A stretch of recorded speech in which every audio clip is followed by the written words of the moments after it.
Isang batang itinapon tulad ng basura, ngayon ay ang tanging lunas sa inyong maruming pamilya. Matulis ang bawat salita ni Anong habang nakatayo sa harap ng mansyong Chaysiri. Habang bumubuhos ang ulan, nakita niya si Krit, ang lalaking nangakong magpoprotekta sa kanya, ngunit hinayaang tapakan ng kanyang ina ang kanilang dignidad. Ngunit sa pagkakataong ito, hindi naluluhod si Anong. Sa tabi niya, si Niran ay nakatitig ng malamig. Ang batang walang ama, siya na ba ang tatapos sa karangyaan ng mga Chaysiri? Ang kaisa-isang tagapagmana ng pamilya Chaysiri ay walang iba, kundi ang anak kong si Gavin. Siya lamang ang dugong nananalaytay sa aking mga ugat na magdadala ng aming pangalan sa susunod na henerasyon. Wala nang iba. Ang boses ni Krit sa telebisyon ay tila isang matalim na balaraw na bumaon sa dibdib ni Anong. Sa maliit at tagpi-tagping dampa sa pampang ng dagat, tanging ang malabo at kumukutitap na liwanag mula sa isang lumang telebisyon ang nagbibigay ng buhay sa madilim na silid.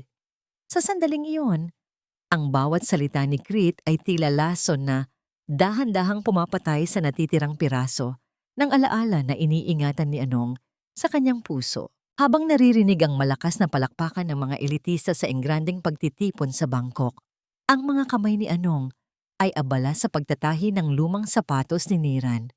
Ang makapal na karayom ay paulit-ulit na tumutusok sa matigas na balat ng sapatos at sa bawat kumpas, makikita ang panginginig ng kanyang mga daliri. Ang kanyang mga kuko ay itim mula sa pagkayod sa pampang at ang kanyang mga palad ay punong-puno ng kalyo. Mga sugat ng 7 taon ng pagiging mag-isa. Nang muling bumigkas si Krit ng mga salita tungkol sa dangal at katapatan, hindi sinasadyang natusok ng karayom ang dulo ng daliri ni Anong. Isang patak ng pulang dugo ang lumabas, mabilis na humalo sa luma at kupas na tela ng sapatos. Ngunit hindi niya naramdaman ang hapdi ng sugat sa balat. Ang mas masakit ay ang hapdi sa kanyang sinapupunan, ang bahagi ng kanyang katawan na 7 taon, nang tila may bitbit na mabigat na bato. Tumingin siya sa kanyang tabi. Doon, sa ibabaw ng banig na may ilang butas, mahimbing na natutulog ang 7 taong gulang na si Niran. Ang bata ay nakayakap sa isang sirang libro ng matematika, ang tanging kayamanan na itinuturing nitong kaibigan. Sa ilalim ng malamlam na liwanag, ang mukha ni Niran ay isang malupit na paalala ng nakaraan, ang parehong hugis ng ilong, ang parehong kurba ng mga labi, at ang parehong talino na tila isang sumpa kaysa isang biyaya. Ang bawat paghinga ni Niran ay tila isang awit ng pag-asa, ngunit para kay Anong, ito ay isang paalala ng kanyang kabiguan. Kabiguan na bigyan ng anak ng isang ama na hindi ikahihiya ang kanyang pagkatao. Biglang nagbago ang eksena sa telebisyon. Lumitaw ang mukha ni Doña Elena, ang matandang babaeng may pusong bato na naging arkitekto ng kanyang pagdurusa. Nakasuot ito ng mamahaling alahas na kumikinang, ngunit sa mga mata ni Anong, ang mga hiyas na yon ay nabahira ng dugo ng kanyang pangarap.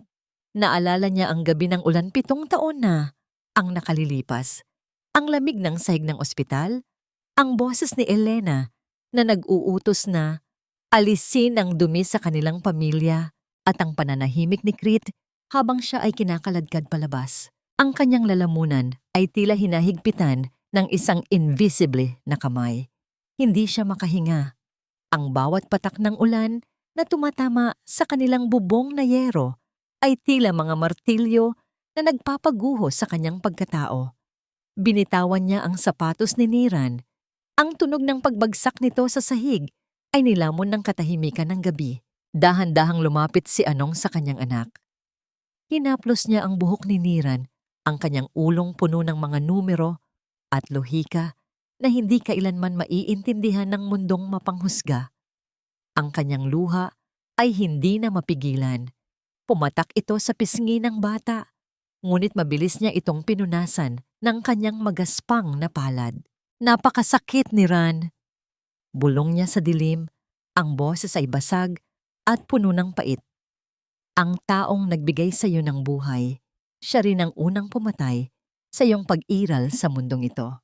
Paano niya ipaliliwanag sa isang batang may henyong isipan na ang mundo ay hindi isang mathematical equation na laging may lohikal na sagot?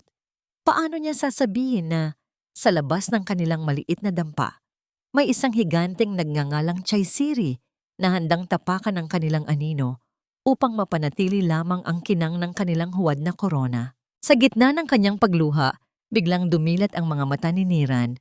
Walang bakas ng antok sa mga mata ng bata. Tanging isang malamig at matalas na titig na tila nakakakita sa kaibuturan ng kaluluwa ng kanyang ina. Hindi ito umiyak. Hindi ito nagtanong. Sa halip, dahan-dahang bumangon ang bata at kinuha ang maliit na panyo sa ilalim ng kanyang unan. "Mommy, don't waste your tears on things that don't add value to our lives," sabi ni Niran sa isang malalim na tono na hindi pangkaraniwan para sa isang 7 taong gulang. 7 years is enough. Let the numbers speak for us starting tomorrow. Napatitig si Anong sa kanyang anak. Sa unang pagkakataon, nakita niya ang isang bagay sa mga mata ni Niran na mas nakakatakot kaysa sa galit ni Doña Elena. Ang determinasyon ng isang batang alam na ang kanyang buong pagkatao ay itinatanggi ng sarili niyang dugo. Ngunit bago pa makasagot si Anong, isang kakaibang liwanag ang tumama sa kanilang bintana. Ang tunog ng makina ng isang sasakyan ay dahan-dahang huminto sa tapat ng kanilang bakuran. Hindi ito ang tunog ng lumang jeepney ng kanilang kapitbahay. Ito ay isang tunog na pamilyar sa pandinig ni Anong. Ang tunog ng karangyaan na dumarating upang maningil ng utang na hindi kailanman nabayaran. Sino ang darating sa gitna ng gabi sa isang liblib na barangay ng mga mangingisda? At bakit ang pusong kanina lamang ay durog na durog, ngayon ay tila hinahabol ng kaba na tila may malaking panganib na darating? Bumalik ang kanyang tingin sa telebisyon. Ang huling nakita niya bago ito, tuluyang mamatay dahil sa paghina ng kuryente ay ang malamig na ngiti ni Doña Elena. Isang tanong ang nanatiling nakasabit sa hangin. Tila isang sumpa na naghihintay ng kasagutan. Hanggang kailan mo kayang itago ang katotohanan? Kung ang katotohanan mismo ang kakatok sa iyong pintuan, dala ang mukha ng batang iyong tinalikuran. Sa mundong ito, ang talino ay madalas na sinusukat sa kinang ng iyong sapatos o sa bango ng iyong damit.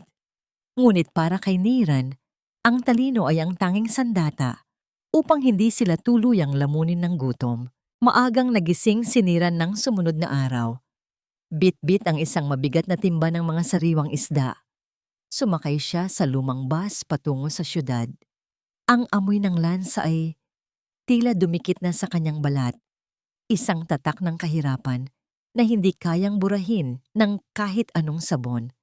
Habang naglalakad siya sa gitna ng matatayog na gusali ng Makati, ramdam ni Niran ang mga mapanghusgang tingin ng mga taong nakasuot ng plansadong kurbata at mamahaling pabango. Para sa kanila, siya ay isang mantsa sa malinis na kalsada. Para kay Niran, sila ay mga numero lamang sa isang malaking equation ng kawalan ng katarungan. Ang kanyang destinasyon ay ang cafeteria ng malaking istasyon ng telebisyon kung saan madalas siyang maghatid ng paninda. Ngunit sa hindi inaasahang pagkakataon, naligaw ang bata sa kabilang panig ng gusali, sa loob ng Studio 7, kung saan kasalukuyang ginaganap ang National Little Genius Competition. Mula sa madilim na sulok ng backstage, nakita ni Niran ang isang batang lalaki na nakatayo sa ilalim ng naglalakihang mga ilaw. Iyon si Gavin Chaisiri. Nakasuot ito ng puting tuxedo, ang buhok ay maayos na nakagel, at ang mukha ay puno ng kumpiyansa. Sa paligid niya, ang mga tao ay tila sumasamba sa bawat galaw niya. Naroon din si Krit, ang lalaking nakita ni Niran sa telebisyon kagabi, na nakatitig kay Gavin ng may pagmamalaki. Isang pagmamalaki na kailanman ay hindi naramdaman ni Niran mula sa isang ama. Next round, anunsyo ng host. Ang boses ay umaalingaw-ngaw sa buong studio. The complexity level is now at the doctoral stage. Solve the corrupted algorithm on the screen to restore the system. Isang malaking digital screen ang bumaba mula sa kisame. Puno ito ng mga simbolo, numero, at mga kumukutitap na pulang linya. Iyon ay isang sadyang ginawang problema upang ipakita ang henyong kakayahan ni Gavin. Ngunit habang tumatagal, ang kumpiyansa sa mukha ni Gavin ay unti-unting napalitan ng pawis. Ang kanyang mga kamay ay nanginginig. Ang audience ay nagsimulang magbulungan at ang mga producer ay nagpapanik na dahil mukhang nagkaroon ng totoong glitch ang system na hindi na kayang kontrolin ng computer. "Gavin, baby, you can do it!" Sigaw ni Doña Elena mula sa front row. Ang kanyang boses ay puno ng utos kaysa suporta. Sa kabilang banda, si Niran ay nakatitig lamang sa screen. Para sa ibang tao, ang mga numerong yon ay kaguluhan. Pero para kay Niran, ang mga ito ay parang mga alon sa dagat. May ritmo, may direksyon, at may malinaw na dulo. Nakita niya agad ang mali. Isang simpleng error sa logic na nagdulot ng malaking domino effect. Ang dumi naman ng batang ito. "Hoy, paano ka nakapasok dito?" Isang gwardiya ang biglang humawak sa balikat ni Niran. Pilit siyang kinakaladkad palabas. "Amoy isda ka. Nakakasira ka ng ambience." "Bitawan niyo ako," mahinahong sabi ni Niran. Ngunit may awtoridad sa kanyang boses. "Masisira ang buong system niyo sa loob ng 60 segundo kung hindi maitatama ang ikatlong linya ng code na yon." Narinig ng isang senior engineer ang sinabi ng bata. Tumingin siya kay Niran. Pagkatapos ay sa screen. "What did you say, kid?" Hindi na naghintay si Niran. Sa isang mabilis na pagkilos, nakawala siya sa gwardiya at tumakbo patungo sa entablado. Ang tunog ng kanyang mga luma at butas na tsinelas sa makintab na sahig ay tila isang hamon sa lahat ng karangyaan sa loob ng silid. Napatigil ang lahat. Ang mga kamera ay kusang humarap sa kanya. Isang batang madungis, amoy lansa, at may bitbit na timbang may bakas pa ng tubig alat. Nakatayo sa tabi ng prinsipe na si Gavin. Kinuha ni Niran ang digital pen mula sa nanginginig na kamay ni Gavin. Saglit na nagtagpo ang kanilang mga mata. Ang takot sa mga mata ni Gavin ay sinalubong ng malamig na katiyakan ni Niran. Sa loob ng ilang segundo, ang dulo ng panulat ay mabilis na gumalaw sa screen. Walang pag-aalinlangan, walang kaba. Ang bawat simbolo na isinusulat ni Niran ay tila mga nota ng isang perpektong musika. Ang pulang kulay sa screen ay biglang naglaho, napalitan ng isang malinis at asul na liwanag na nagpapahiwatig na ang system ay ganap na ring naayos. Ang buong studio ay nabalot ng isang nakabibinging katahimikan. Ang tunog lamang ng paghinga ng mga tao ang maririnig. Si Krit ay napanganga. Ang kanyang puso ay biglang kumitid sa hindi maipaliwanag na dahilan habang nakatitig sa batang nasa harap niya. Si Doña Elena naman ay dahan-dahang tumayo. Ang kanyang mukha ay namumutla sa galit at pagkalito. Hinarap ni Niran ang audience. At sa gitna ng katahimikang yon, ang kanyang boses ay malinaw na umalingaw-ngaw. "Ang algorithm ay parang pangako," sabi ni Niran habang nakatingin ng diretso kay Krit. "Kapag may isang maliit na dumi ng kasinungalingan sa simula, kahit gaano pa katagal ang lumipas, sisirain nito ang buong resulta sa huli." Binitawan ni Niran ang panulat. Ang tunog nito, nang tumama sa sahig ay tila isang hudyat ng pagsisimula ng isang digmaan. Tinalikuran niya ang lahat at dahan-dahang naglakad palabas. Bit-bit ang kanyang timba, habang ang mga flash ng kamera ay walang tigil na tumatama sa kanyang likuran. Ngunit bago siya tuluyang makalabas, isang malakas na boses ang pumigil sa kanya. "Sandali! Sino ka? Kaninong anak ka?" Sigaw ni Krit. Ang boses ay puno ng panginginig na tila nakakita ng isang multo mula sa kanyang nakaraan. Tumigil si Niran, ngunit hindi siya lumingon. Ang kanyang maliit na kamao ay mahigpit na nakakapit sa hawakan ng timba. Siya ang batang iyon, Krit. Ang batang dapat ay matagal nang nabaon sa limot kasama ng kaniyang ina. "Huwag mong sabihing nagbubulag-bulagan ka pa." Ang boses ni Doña Elena ay tila isang malamig na hanging humahaplos sa batok ni Krit habang sila ay nakatayo sa loob ng isang pribadong silid sa istasyon ng telebisyon. Sa harap nila, ang malaking monitor ay paulit-ulit na ipinapakita ang mukha ni Niran, ang batang amoy lansa na kani-kanina lang ay nagpabagsak sa dangal ng pamilya Chaisiri. Ang bawat paggalaw ng mga labi ng bata at ang talim ng kaniyang tingin ay tila mga laso na dahan-dahang gumagapang sa sistema ni Krit. Habang pinapanood ang replay ng kanyang anak, ang kanyang tunay na panganay, na naglalakad palayo bitbit ang isang lumang timba, naalala ni Krit ang sarili niyang karangyaan. Nakasuot siya ng sapatos na gawa sa balat ng buhaya na nagkakahalaga ng libo-libong piso, habang ang bata sa screen ay nakatsinelas lamang na manipis pa sa balat ng sibuyas. Ang pagkakaibang yon ay tila isang malaking sampal na nagpula sa kaniyang pisngi, isang katotohanang hindi kayang itago ng kahit anong mamahaling pabango. Naramdaman ni Krit ang panunuyo ng kaniyang lalamunan. Ang kaniyang mga kamay na nakahawak sa gilid ng mesa ay nanginginig, at ang bawat tibok ng kaniyang puso ay tila isang mabigat na tambol na nagpapaalala sa kaniyang kaduwagan. Gusto niyang sumigaw, gusto niyang tumakbo upang habulin ang bata. Ngunit ang presensya ng kaniyang ina sa likuran niya ay tila isang kadena na pumipigil sa kaniyang bawat hakbang. Samantala, sa maliit na nayon ng mga mangingisda, ang ulan ay muling nagsimulang pumatak sa bubong na yero ni Anong. Ngunit hindi ang lamig ng panahon ang nagpapanginig sa kanya, kundi ang hawak niyang cellphone na hiniram niya sa kaniyang kapitbahay. Doon, sa maliit na screen na may mga gasgas, nakita niya ang video na kasalukuyan ng nagiging viral sa buong bansa. Nakita niya si Niran, ang kanyang anak na pinalaki niya sa hirap, ang batang itinuring ng marami na anak sa labas, ay nakatayo sa gitna ng mga naglalakihang ilaw sa Maynila. Ang bawat salita ni Niran tungkol sa algorithm ng kasinungalingan ay tila mga bala na tumatama sa puso ni Anong. Alam niyang sa sandaling iyon, ang katahimikang pinaghirapan niyang itayo sa loob ng 7 taon ay tuluyan ng gumuho. Anong, totoo ba ito? Ang anak mo, bakit siya nandoon sa TV? Tanong ng kanyang kapitbahay.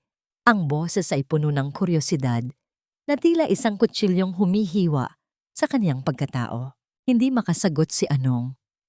Ang kanyang mga daliri ay dahan-dahang nawalan ng lakas at ang cellphone ay muntik nang mahulog sa sahig na kawayan. Ang kaniyang paningin ay nagdilim at ang bawat ingay sa paligid, ang tunog ng mga alon, ang patak ng ulan, ang bulungan ng mga tao, ay tila naging isang malabong ugong na lamang.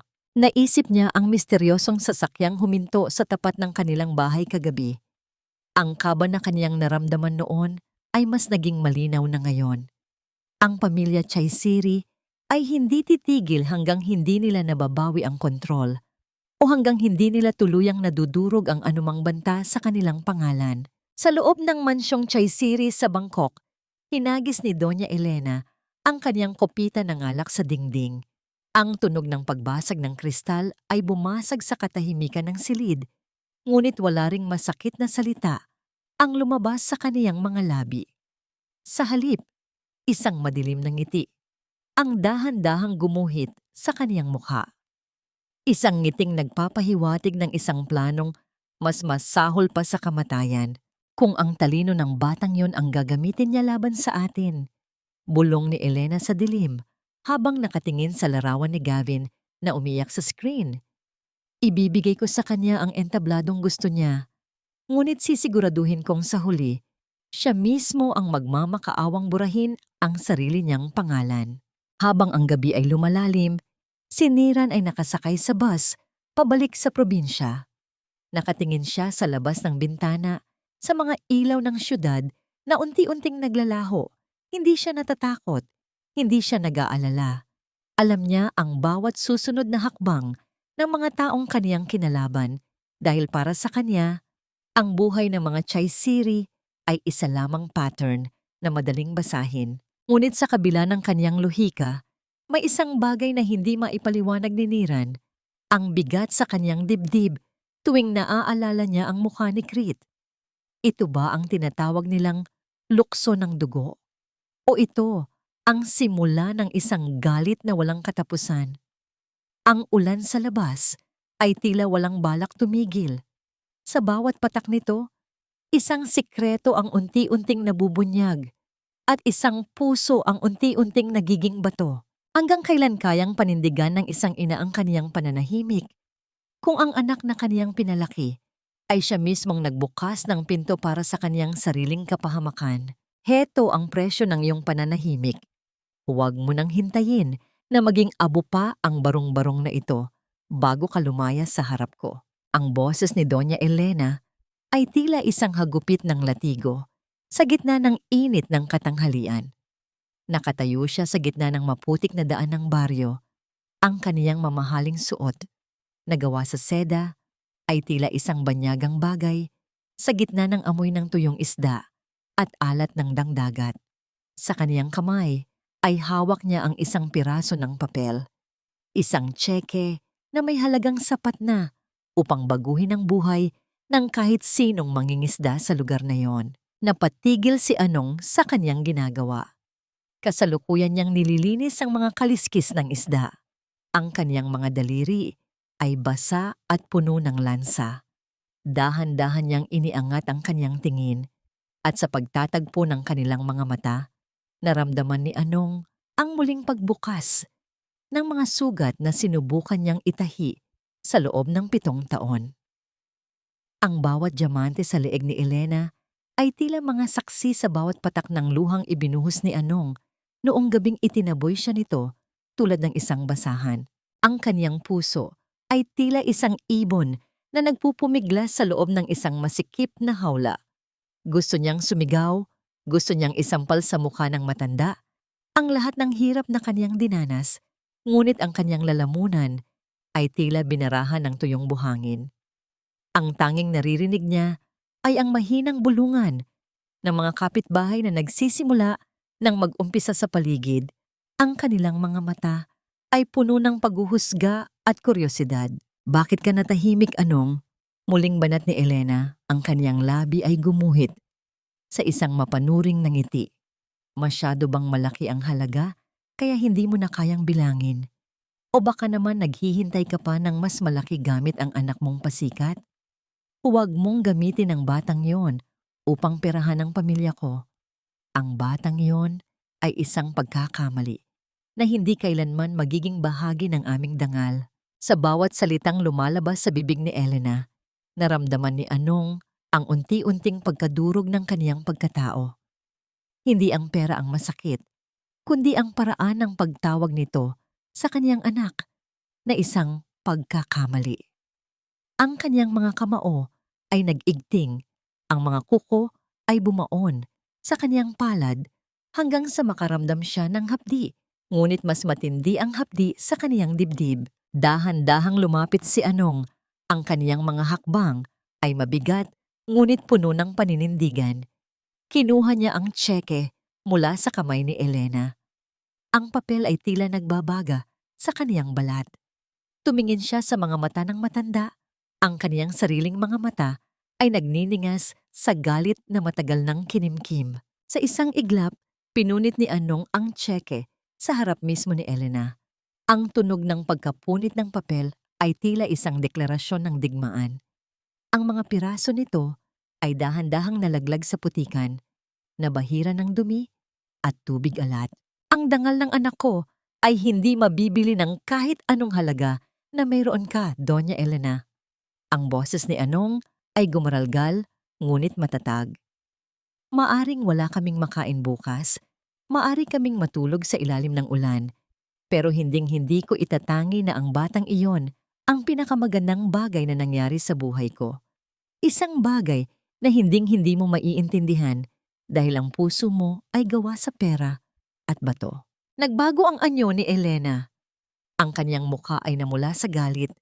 Ang kanyang mga mata ay tila gustong sumabog sa tindi ng insultong natanggap mula sa isang taong itinuturing niyang mas mababa pa sa alikabok. Ngunit bago pa siya makapagsalita, Isang maliit na kamay ang humawak sa braso ni Anong. Siniran. Nakatayo ang bata sa likuran ng kanyang ina. Ang kanyang mukha ay walang emosyon, ngunit ang kanyang mga mata ay nakatitig ng diretso sa mga piraso ng tseke sa putikan. Mami, wag mo nang punitin ang iba pa. Mahinahong sabi ni Niran. Ang kaniyang boses ay tila isang malamig na tubig na nagpalamig sa tensyon sa paligid. Napatitig si Anong sa kanyang anak. Ang kanyang puso ay napuno ng takot at pagkalito. Niran, anong sinasabi mo? Yumuko si Niran at dahan-dahang pinulot ang isa sa mga malalaking piraso ng tseke na hindi pa tuluyang nababasa ng putik. Hinarap niya si Doña Elena. Ang bata ay tila hindi 7 taong gulang sa sandaling iyon. Ang kaniyang tindig ay may bigat ng isang taong nakakaalam sa lahat ng sikreto ng mundo. Doña Elena, kailangan namin ang pera niyo, sabi ni Niran nang walang pag-aalinlangan. Lalong nagulumihanan si Anong. Ang kaniyang mga binti ay tila nawalan ng lakas. Niran, bakit? Tumingin si Niran sa kanyang ina at sa unang pagkakataon, nakita ni Anong ang isang matinding lungkot sa mga mata ng kaniyang anak. Kailangan natin ito para sa gamot mo, Mami. Alam kong gabi-gabi kang hindi makahinga dahil sa sakit ng iyong baga. Alam kong tinitiis mo ang lahat para lang makakain ako. Bumalik ang tingin ni Niran kay Elena. Kukunin namin ang pera niyo, pero hindi bilang bayad sa aming katahimikan. Kukunin namin ito bilang utang na loob na babayaran ko sa inyo ng may interes. Ang interes ay ang katotohanang balang araw. Ang bawat sentimong ibibigay niyo ngayon ay magiging dahilan ng inyong pagluhod sa harap ng aking ina. Isang nakabibinging katahimikan ang bumalot sa buong baryo. Ang tunog ng mga alon na humahampas sa pampang ay tila naging mas malakas sa pandinig ng lahat. Si Elena ay napanganga, hindi makapaniwala sa tapang ng batang nasa harap niya. Ang kaniyang mga labi ay nanginginig. Hindi dahil sa galit, kundi dahil sa isang hindi maipaliwanag na takot na gumapang sa kaniyang gulugod. Sa malayo, sa loob ng kaniyang sasakyan, nakatingin si Crit. Ang kaniyang mga kamay ay mahigpit na nakahawak sa manibela. Ang kaniyang mga luha ay dahan-dahang pumapatak habang pinapanood ang kaniyang anak na ipinagtatanggol ang kaniyang ina sa paraang hindi niya kailanman nagawa. Patawarin mo ako, Niran. Patawarin mo ako, Anong. Bulong ni Crit sa loob ng malamig na sasakyan, ngunit ang kaniyang boses ay tila isang multo na hindi kailanman maririnig ng mga taong kaniyang sinaktan. Habang ang araw ay unti-unting lumulubog, ang anino ni Niran ay humaba sa putikan, tila isang higante na nagsisimulang gumising mula sa mahabang pagkakatulog. Isang tanong ang naiwan sa isipan ni Elena habang siya ay naglalakad pabalik sa kanyang sasakyan. Sino nga ba ang tunay na may kapangyarihan? Ang taong may hawak ng tseke o ang batang handang isakripisyo ang kaniyang dangal upang iligtas ang tanging taong nagmamahal sa kanya? Ipalaglag mo ang batang iyan. Ang dumi ng isang mangingisda ay hindi dapat humalo sa ginto ng mga tsaysiri. Ang mga salitang yun ni Doña Elena 7 taon na ang nakalilipas ay tila isang sumpa na paulit-ulit na bumubulong sa pandinig ni Anong sa tuwing tumatama ang patak ng ulan sa kanilang bubong.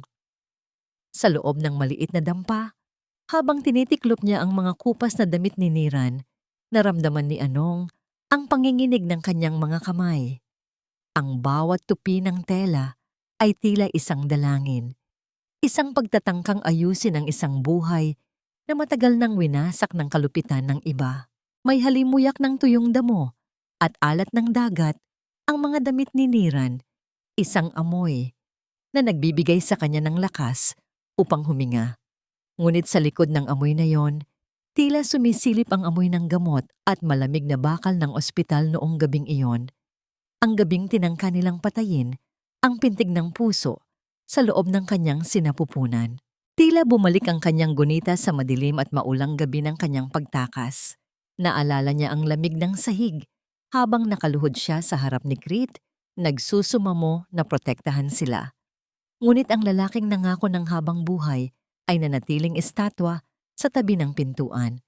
Ang mga mata ay nakatingin sa malayo habang hinahayaan ng kanyang ina na itaboy ang sarili niyang asawa at anak. Sa gitna ng kanyang pag-iisip, naramdaman ni Anong ang isang mainit na haplos sa kanyang likuran.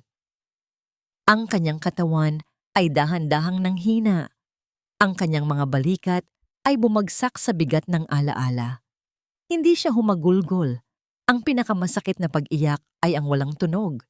Ang tanging maririnig ay ang mabilis na paghinga at ang pagsikip ng dibdib na tila ba ang hangin mismo ay naging kaaway. "Mami, bakit nanginginig ang mga kamay mo?" Ang boses ni Niran ay tila isang anghel na humahatak sa kanya pabalik sa kasalukuyan. Nakatayo ang bata sa pintuan. Ang kanyang mga mata ay puno ng pag-unawa na hindi nararapat para sa kanyang edad. Lumapit si Niran at kinuha ang damit mula sa kamay ng ina. "Hindi mo na kailangang matakot sa ulan, Mami," bulong ng bata habang masinsinang itinitiklop ang natitirang mga damit. "Ang ulan ang naghugas sa iyong mga bakas noong gabi ng aking kapanganakan upang hindi nila tayo mahanap. Ngayon, ang ulan ang magiging saksi sa kanilang pagbagsak." Napatitig si Anong sa kanyang anak. Ang 7 taon ng pagtatago, ng gutom, at ng pangungutya ay tila nagbunga ng isang nilalang na ang talino ay kasing talim ng espada. Ngunit sa kabila ng talinong yon, nakita ni Anong ang sugat sa puso ni Niran, ang sugat ng isang batang lumaking walang ama, ang batang tinawag na bastardo sa bawat kanto ng kanilang baryo. Dahan-dahang niyakap ni Anong ang kanyang anak. Ang kanyang muka ay ibinaon niya sa balikat ni Niran. Ang init ng katawan ng bata ay ang tanging nagpapaalala sa kanya na buhay siya, na nagtagumpay siya laban sa kamatayan 7 taon na ang nakalilipas. "Patawarin mo ako, Niran," hikbi ni Anong. Ang kanyang boses ay tila isang gasgas na plaka. "Patawarin mo ako dahil wala akong naibigay sa iyo kundi ang aking mga luha at ang buhay na puno ng pagtatago." Ngunit hindi sumagot si Niran. Sa halip, kinuha ng bata ang isang maliit na notebook sa kanyang bulsa. Doon, sa bawat pahina ay nakasulat ang mga petsa, pangalan at mga numerong hindi maintindihan ni Anong. Ngunit sa huling pahina, may isang pangalang nakasulat ng malaki at may bilog na pula. Doña Elena Chaysiri. "Mami," sabi ni Niran habang nakatingin sa labas ng bintana, kung saan unti-unti nang naglalaho ang huling sinag ng araw. "Ang bawat patak ng luha mo ay may katapat na halaga sa aking equation. Darating ang araw, sila naman ang hihingi ng patawad sa bawat segundong hinayaan nilang tayo ay magdusa." Habang lumalalim ang gabi, isang misteryosong figura ang nakatayo sa ilalim ng isang puno. Sa malayo, nakatingin sa dampan ni na Anong. Hawak nito ang isang lumang litrato na punit sa gitna. Ang hangin ay humihihip ng malakas at sa gitna ng katahimikan, isang mahinang tinig ang narinig. "Anong, Niran, malapit na tayong magkita." Sino ang taong ito na nagmamasid sa dilim? At ano ang kinalaman niya sa lihim na pilit itinatago ni Anong sa loob ng 7 taon? Hanggang kailan kayang panindigan ng isang tao ang pagiging biktima bago ang galit ay maging isang apoy na handang tumupok sa lahat ng dumaan sa kanyang landas? Gawin ninyo ang lahat. Ibigay ninyo ang pinakamagaling na doktor, ang pinakamahal na gamot. Huwag ninyong hahayaang mawala ang apo ko. Ang boses ni Doña Elena ay tila isang sugatang hayop na umaalingaw-ngaw sa malinis at malamig na pasilyo ng St. Jude Medical Center. Ang kanyang mamahaling seda na damit ay may mga bahid na ng dugo, dugo ni Gavin. Sa loob ng silid ng emergency room, Ang tunog ng mga aparatong sumusukat sa tibok ng puso ay tila isang mabilis na orasan na nagbibigay babala sa nalalabing oras ng batang si Gavin. Crit stood frozen against the wall, his hands trembling as he stared at the red light above the operating room door. Kanina lang, masaya silang lulan ng kanilang marangyang sasakyan pauwi mula sa isang panayam. Ngunit sa isang iglap, isang mabilis na truck ang sumalubong sa kanila. Ang malakas na pag-unggol ng nagkiskisang bakal at ang tunog ng pagbasag ng mga bintana ay tila paulit-ulit na naglalaro sa kanyang isipan. Ang katahimikang sumunod matapos ang banggaan ay ang pinakanakakatakot na tunog na narinig niya sa buong buhay niya. Dahan-dahang bumukas ang pinto at lumabas ang isang doktor na bakas ang pagod at kaba sa mukha. Mabilis siyang nilapitan ni Elena. Ang mga kamay nito ay mahigpit na nakakapit sa braso ng doktor. "Doc, how is my grandson? Is he okay? Tell me he's okay!" Hissing voice ni Elena, puno ng desperasyon. "Doña Elena, Crit, kailangan nating maging matatag." Panimula ng doktor. Ang kanyang boses ay seryoso. "Gavin lost too much blood. Underwent internal bleeding siya at kailangan namin siyang salinan ng dugo sa lalong madaling panahon upang mabuhay." "Then do it! What are you waiting for? We have the money. We can buy all the blood in this country." Sigaw ni Elena. Umiling ang doktor. Isang kilos na tila nagpaguho sa mundo ng mga chaysiri. Hindi yun ganun kasimple. Gavin has a very rare blood type, Rh-null, ang tinatawag nilang golden blood. Wala kaming stock sa blood bank at sa buong bansa, iilan lamang ang may ganitong uri ng dugo. Nabitawan ni Elena ang braso ng doktor. Ang kaisipang, ang lahat ng kanyang yaman at kapangyarihan ay walang silbi laban sa isang kakaibang kondisyon ng dugo, ay tila isang malupit na biro ng tadhana. Napasandal siya sa upuan. Ang kanyang mukha ay biglang tumanda ng 10 taon. Sa kabilang banda, ang puso ni Crit ay tila tumigil sa pagtibok. H-null. Naalala niya ang isang lumang medikal na record na nakatago sa kanyang cabinet. Isang record na mula sa 7 taon na ang nakalilipas. Ang record ng batang ipinanganak sa gitna ng ulan. Ang batang itinaboy nila sa putikan. "Niran!" Bulong ni Crit. Ang kanyang boses ay halos hindi marinig. "Ano ang sinasabi mo, Crit?" Tanong ni Elena. Ang kanyang mga mata ay naniningkit sa gitna ng luha. Inangat ni Crit ang kanyang ulo at sa unang pagkakataon, sa loob ng maraming taon, hinarap niya ang kanyang ina ng may paninindigan. Ang batang mangingisda na nakita natin sa TV mo, si Niran. Mayroon siyang parehong dugo. Rh-null din siya, katulad ko, katulad ni Gavin. Nanlaki ang mga mata ni Elena. Ang katahimikang namayani sa pasilyo ay tila mas mabigat pa sa semento. Ang batang kani-kanina lang ay tinawag niyang dumi at pagkakamali. Ang batang pinagtangkaan niyang burahin sa mundo ay siya na palang tanging susi upang mabuhay ang kanyang pinakamamahal na apo. "Hindi maari," usal ni Elena. Ang kanyang boses ay puno ng panginginig. "Hihingi tayo ng tulong sa batang yon. Sa anak ng babaeng binalahura ko. Wala na tayong ibang pagpipilian, ma." Bulyaw ni Crit, ang kanyang emosyon ay sumabog na. "If you want Gavin to live, we have to find Anong. We have to beg Niran for his blood." Samantala, sa maliit na dampa sa pampang ng dagat, tahimik na nakaupo si Niran sa harap ng kanilang maliit na lamesa. Sa harap niya ay isang baso ng gatas na binili ni Anong mula sa kaunting barya na natira sa kanila. Ang bata ay nakatingin sa labas, sa madilim na dagat, kung saan ang mga alon ay tila nagbabadya ng isang malaking pagbabago. Naramdaman ni Niran ang isang kakaibang pintig sa kanyang dibdib. Isang pakiramdam na tila may isang bahagi ng kanyang pagkatao ang tinatawag mula sa malayo. Hindi niya alam kung bakit, ngunit dahan-dahan siyang tumayo at lumapit sa kanyang ina na kasalukuyang nagluluto ng kanilang hapunan. "Mommy!" sabi ni Niran. Ang kanyang boses ay malamig, ngunit may halong lungkot.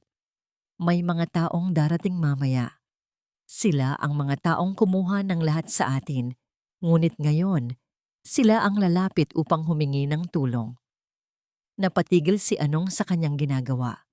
Lumingon siya sa kanyang anak. Ang kanyang puso ay biglang kinabahan. Niran, ano ang ibig mong sabihin? Ang dugo ay mas malapot sa tubig, Mami. Tugon ni Niran habang nakatitig sa kanyang sariling mga bisig. Pero ang dugong tinanggihan nila noon, iyon pala ang magliligtas sa kanila ngayon. Handa ka na ba silang harapin muli? Bago pa makasagot si Anong, narinig nila ang mabilis na paghinto ng isang sasakyan sa labas ng kanilang bakuran. Ang tunog ng pagbukas ng pinto ng sasakyan at ang nagmamadaling mga hakbang sa putikan ay tila mga hudyat ng isang tadhana na hindi na matatatakasan. Bumukas ang pinto ng dampa at doon, sa ilalim ng malamlam na liwanag ng kanilang bombilya, nakatayo si Krit. Ang kanyang mukha ay puno ng luha, ang kanyang mga mamahaling suot ay nadumihan na ng putik, at sa kanyang mga mata ay makikita ang isang matinding pagsusumamo. Anong, Niran? Tulungan ninyo kami. Hikbi ni Krit habang unti-unting lumuluhod sa harap ng pintuan. Napatayo si Anong. Ang kanyang mga kamay ay mahigpit na nakahawak sa kanyang laylayan. Ang bawat sakit, ang bawat hirap, at ang bawat luhang ibinuhos niya sa loob ng 7 taon ay tila nagtipon-tipon sa kanyang lalamunan. Ngunit si Niran ay nanatiling nakatayo, walang kibo, habang pinapanood ang lalaking dapat ay naging kanyang sandigan na ngayon ay basag na basag sa kanilang harapan. Hanggang kailan kayang tiisin ng isang puso ang galit kung ang buhay ng isang inosenteng bata ang nakataya sa isang desisyon? Ang buhay ng anak ko ay nasa mga kamay ninyo. Isang bata ang mamamatay kung hindi ninyo bubuksan ang inyong mga puso. Ang boses ni Krit ay basag na basag habang siya ay nananatiling nakaluhod sa maputik na sahig ng dampa. Ang ulan ay dahan-dahang tumitila, ngunit ang bawat patak na natitira ay tila bumabaon sa kanyang mamahaling Amerikana na ngayon ay puno na ng dumi. Sa harap niya, si Anong ay nakatayo, matigas, tila isang rebulto ng pait at galit. Ang kanyang mga kamay ay mahigpit na nakakuyom, ang mga kuko ay bumaon sa kanyang palad, hanggang sa maging maputi ang kanyang mga kasukasuan. 7 taon. 7 taon siyang humihinga ng alikabok at amoy ng lansa habang ang mga tsaysiri ay humihinga ng ginto at kasinungalingan. Naalala ni Anong ang lamig ng semento noong gabing itinulak siya ni Doña Elena palabas ng ospital, ang parehong ospital kung nasaan ngayon si Gavin. Naalala niya ang boses ni Krit na hindi man lang umimik habang siya ay nagmamakaawa para sa buhay ng sanggol sa kanyang sinapupunan. Ngayon, ang tadhana ay may malupit na paraan ng pagbawi.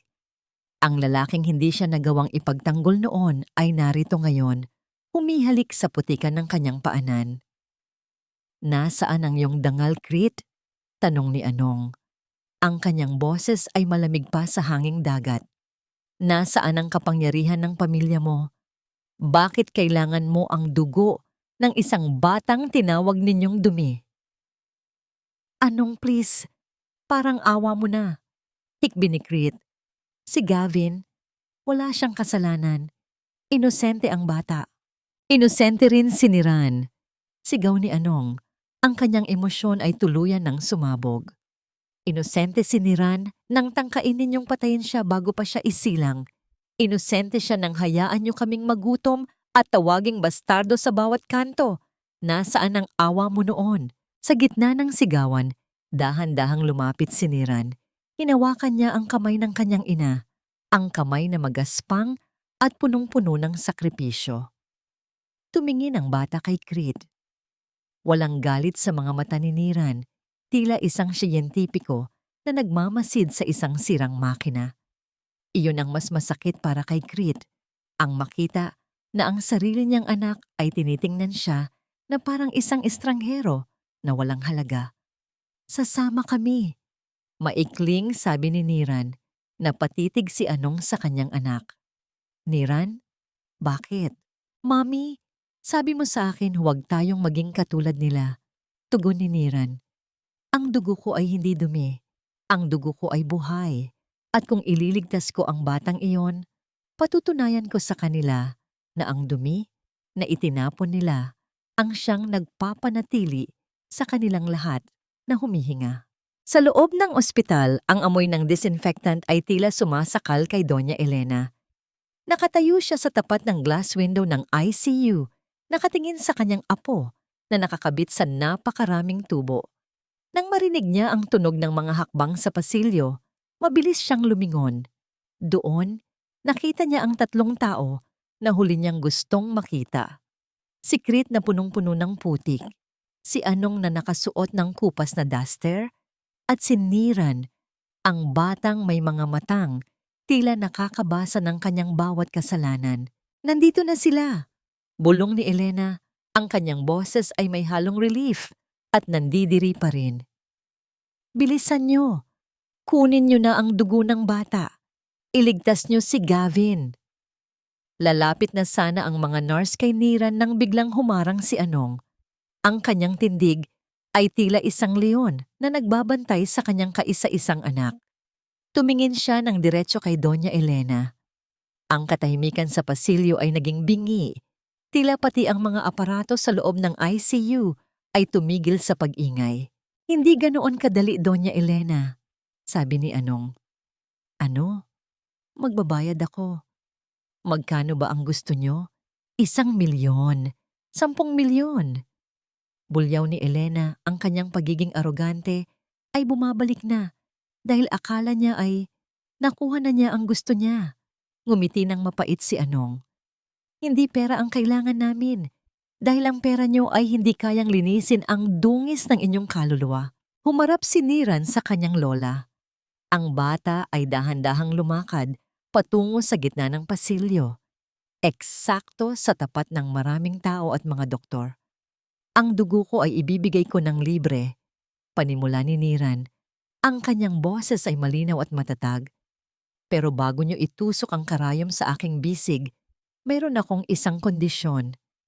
Nanliit ang mga mata ni Elena. Ano yon? Luluhod ka, sabi ni Niran. Isang malakas na singhap ang narinig mula sa mga nurse at doktor. Si Elena ay tila naging estatwa sa kinalalagyan. Ano ang sabi mo, bata? Luluhod ka sa harap ng mami ko. Ulit ni Niran, bawat salita ay may bigat ng katarungan. Dito, sa harap ng lahat ng tao, hihingi ka ng tawad sa bawat sampal, sa bawat pang-aapi, at sa pagtatangka mong patayin ako 7 taon na ang nakalilipas. Kung hindi mo gagawin iyon, mananatili ang dugong ito sa loob ng katawan ko. At panonoorin nating pareho kung paano mawala ang kaisa-isang pag-asa ng pamilya Chaysiri. Krit! Pagsabihan mo ang anak mo! Sigaw ni Elena. Ang kanyang mukha ay naging kulay ube sa tindi ng galit at kahihiyan.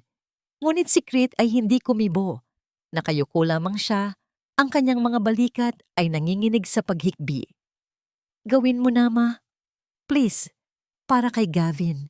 Ang bawat segundo ay tila 1 taon para kay Doña Elena. Tumingin siya sa kanyang apo na unti-unti nang nawawalan ng kulay sa loob ng ICU at tumingin siya kay Anong na nakatayo ng may dangal. Ang kanyang pride, ang kanyang korona na kinuha niya sa pamamagitan ng pagdurog sa iba ay ngayon ay nasa ilalim ng mga paa ng isang batang mangingisda. Dahan-dahan, sa gitna ng malamig na pasilyo ng ospital, narinig ang marahang pagkiskis ng tela sa sahig.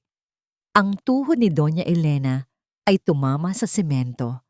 Ang tunog na yon ay mas malakas pa sa anumang pagsabog para sa mga taong nakasaksi. Patawarin mo ako, bulong ni Elena. Ang kanyang boses ay puno ng pait at lason. Hindi ko narinig, sabi ni Niran. Ang kanyang mukha ay walang bakas ng awa. Lakasan mo, para marinig ng langit ang bawat kasinungalingan mo. Patawarin mo ako, Anong. Sigaw ni Elena, habang ang mga luha ng galit ay dumadaloy sa kanyang mukha. Tumingin si Anong kay Niran at sa unang pagkakataon, naramdaman niya ang isang bahagi ng kanyang pusong durog na dahan-dahang naghihilom. Hindi dahil sa paghihiganti, kundi dahil sa wakas. Ang katotohanan ay lumabas na sa dilim. Dinala si Niran sa loob ng silid upang simulan ang proseso. Habang nakahiga ang bata, nakatingin siya sa kisame. Ang kanyang maliit na kamay ay nakahawak sa krus na suot ng kanyang ina. Ang bawat patak ng dugo na lumalabas sa kanyang katawan ay tila isang sakripisyo na magdadala ng bagong simula. Ngunit habang nagaganap ang pagsasali ng dugo, isang nurse ang mabilis na lumabas mula sa lab. Ang kanyang mukha ay puno ng pagtataka habang tinitingnan ang resultang hawak niya. "Doktor, may kailangan po kayong makita sa blood analysis ni Niran at Gavin." Anong lihim ang itinatago ng kanilang dugo na mas malalim pa sa pagiging magkapatid? At bakit ang mukha ng doktor ay tila nakakita ng isang himala o isang sumpa? Hindi lamang ito tungkol sa pagsasali ng dugo, Krit. Ang batang ito, si Niran, siya ay isang himala ng siyensya. Ang boses ni Dr. Santos ay puno ng panginginig habang inilalatag niya ang mga resulta ng pagsusuri sa harap ni Krit at Doña Elena sa loob ng kanyang opisina. Ang silid ay nababalot ng katahimikan. Tanging ang mahinang ugong ng aircon ang maririnig. Sa labas ng pinto, nakaupo si Anong sa isang upuang plastik. Mahigpit na nakahawak sa kaniyang dibdib. Tila binabantayan ang bawat hininga ng kaniyang anak na kasalukuyang nagpapahinga sa kabilang silid. "Ano ang ibig mong sabihin, doktor?" tanong ni Krit. Ang kanyang mga mata ay pagod. Ang kanyang espiritu ay tila isang kandilang unti-unti nang nauubos. Ang DNA profile ni Niran, pagpapatuloy ng doktor, habang itinuturo ang mga graph sa monitor. Hindi lamang siya ang perpektong match para kay Gavin. Ang kaniyang genetic markers ay nagpapakita ng isang pambihirang talino at kapasidad na hindi ko pa nakita sa buong karera ko. Ngunit higit pa roon, may nakita kaming kakaibang katangian sa kaniyang selula na tanging ang orihinal na linya ng mga chaysiri lamang ang nagtataglay. Isang katangian na sa kasamaang palad ay hindi lumabas kay Gavin. Nanlaki ang mga mata ni Doña Elena. Ang kaniyang mga kamay, na kanina lamang ay nanginginig sa kahihiyan dahil sa pagluhod, ay biglang humigpit sa kaniyang mamahaling bag. Ibig mong sabihin, ang batang iyon, ang batang mangingisdang iyon, ang tunay na nagtataglay ng talinong inaasam ko para sa aming pamilya? Higit pa roon, Doña Elena. Seryosong sagot ng doktor. Si Niran ang kaisa-isang buhay na pruweba ng inyong legacy. Kung hindi dahil sa kaniyang dugo, hindi lamang si Gavin ang mawawala sa inyo, kundi ang hinaharap ng buong pamilya Chaysiri. Isang madilim at mapanuring liwanag ang gumuhit sa mga mata ni Elena. Ang kaniyang pagkamuhing nadama para kay Anong ay biglang nahaluan ng isang mapanganib na pagnanasa. Kung siniran ang susi sa kanilang imperyo, gagawin niya ang lahat upang makuha ang bata, hindi bilang isang apo, kundi bilang isang kasangkapan upang iligtas ang kanilang bumabagsak na negosyo. Samantala, sa silid ni Niran, dahan-dahang iminulat ng bata ang kaniyang mga mata. Nakita niya ang kaniyang ina na nakadungaw sa kanya. Ang mga mata nito ay puno ng luha, ngunit may kasamang ngiti ng pasasalamat. Hinawakan ni Niran ang pisngi ng ina. Ang kaniyang mga daliri ay marahang humahaplos sa mga linyang likha ng hirap at puyat. "Mami, huwag ka nang umiyak," bulong ni Niran. "Tapos na ang unang bahagi ng plano. Nakita ko ang takot sa kanilang mga mata. Ang takot na mawalan ng lahat. Niran, anak, ayaw ko na ng ganito." Hikbi ni Anong habang isinasandalang kaniyang noo sa kamay ng anak. "Gusto ko nang bumalik sa dagat. Gusto ko nang lumayo sa mga taong ito. Natatakot ako sa kung anong sunod nilang gagawin." Ngunit bago pa makasagot si Niran, Bumukas ang pinto. Pumasok si Crit. Kasunod si Doña Elena. Nawala na ang bakas ng pagluhod sa mukha ng matanda. Pinalitan na ito ng isang plastik na ngiti na tila isang maskara ng kabutihan. Anong? Malumanay na tawag ni Crit. Ngunit hindi makatingin ng diretso sa kaniyang dating asawa. Kailangang manatili ni Niran sa ilalim ng obserbasyon ng aming mga espesyalista.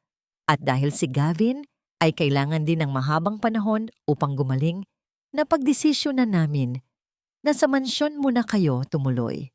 Napatayo si Anong, ang kaniyang puso ay tumibok ng mabilis dahil sa kaba. Ano? Hindi maaari. Mayroon kaming sariling buhay sa probinsya. Hindi kami kabilang sa bahay ninyo. Lumalapit si Doña Elena, ang boses nito ay parang pulot na may nakatagong lason. Huwag kang maging makasarili, Anong.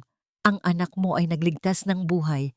Hindi ba nararapat lamang na ibigay namin sa kanya ang pinakamagandang buhay, ang pinakamahusay na edukasyon, ang mga bagay na hindi mo kailanman maibibigay sa kanya sa gitna ng lansa at putik?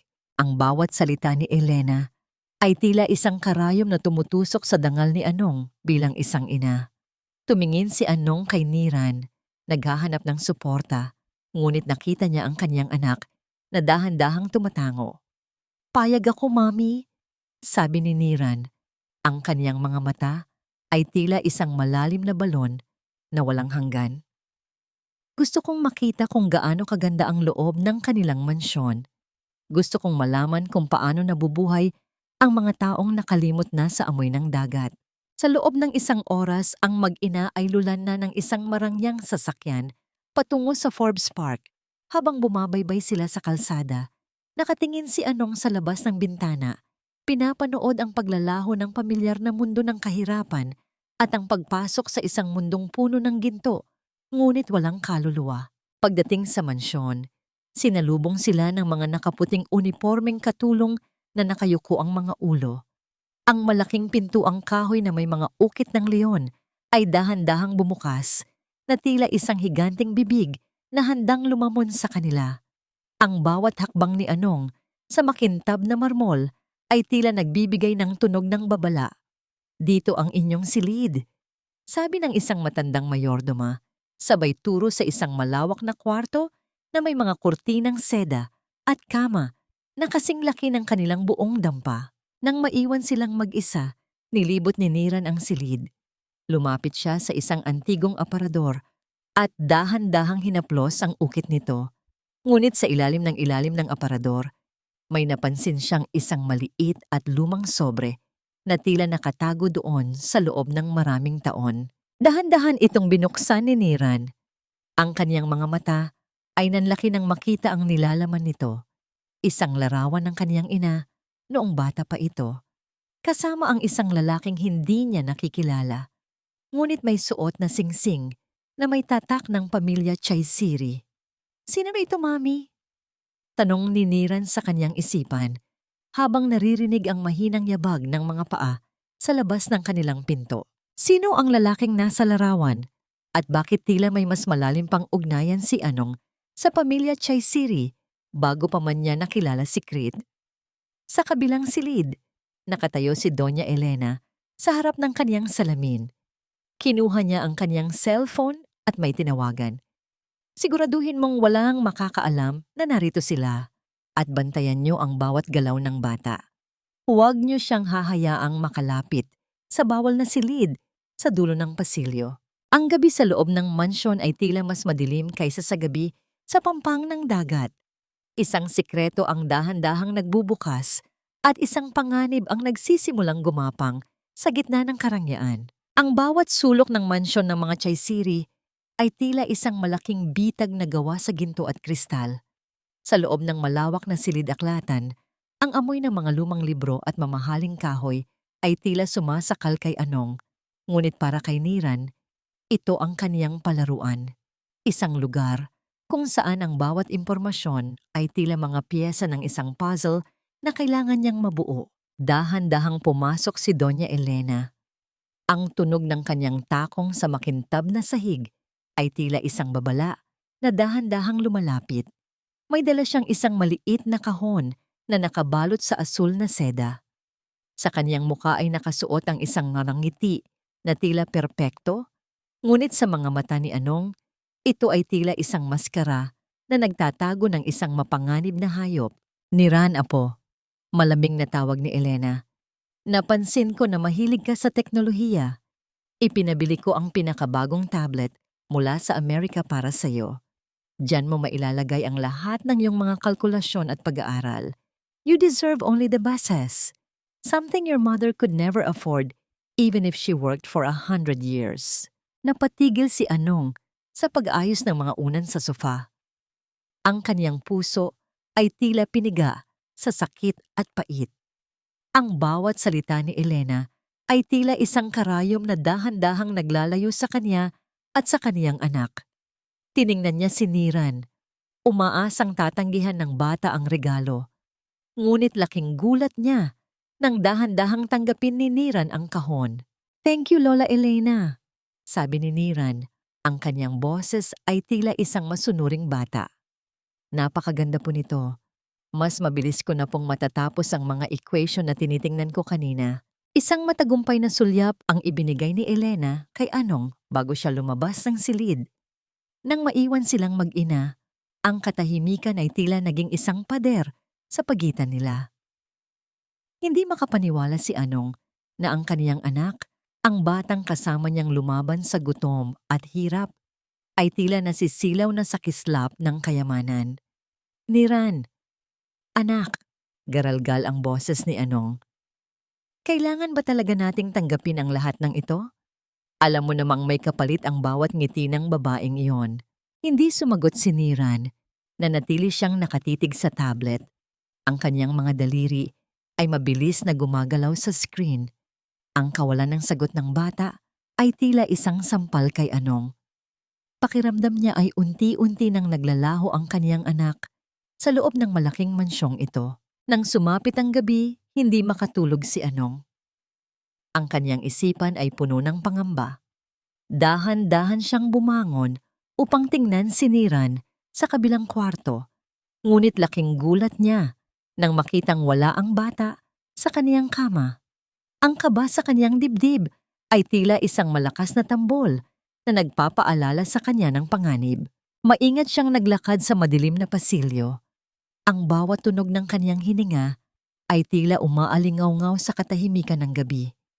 Bigla niyang nakita si Niran sa dulo ng pasilyo, malapit sa bawal na silid na binanggit ni Elena. Ang bata ay nakaupo sa sahig, hawak ang tablet na ibinigay ng kaniyang lola. "Niran," pabulong na tawag ni Anong habang mabilis na lumalapit. "Anong ginagawa mo rito? Sabi ko sa'yo, huwag kang lalapit sa silid na ito." Inangat ni Niran ang kaniyang ulo. Sa ilalim ng malamlam na liwanag ng buwan na tumatagos sa bintana, nakita ni Anong ang isang kakaibang ningning sa mga mata ng kaniyang anak. Hindi ito ningning ng pagkagusto sa yaman, kundi ningning ng isang mangangaso na nakahanap ng kaniyang biktima. "Mommy, don't be scared," bulong ni Niran sabay pakita sa screen ng tablet. "Hindi ko ito ginagamit para maglaro. Ginamit ko ang access na ibinigay ni Lola para pasukin ang security system ng mansyong ito. Ang tablet na ito ang naging susi ko para makita kung ano ang itinatago nila sa loob ng silid na yon." Napatitig si Anong sa screen. Nakita niya ang isang live feed mula sa loob ng bawal na silid. Doon, nakita niya ang napakaraming medical na kagamitan, mga bote ng gamot, at isang malaking portrait ng isang lalaki na kamukhang-kamukha ng nasa larawang nahanap ni Niran sa aparador. "Siya ang tunay na tagapagmana ng mga Chasiri, Mommy." Patuloy ni Niran. Ang kaniyang boses ay tila isang matanda na puno ng kaalaman. Hindi si Papa Crit.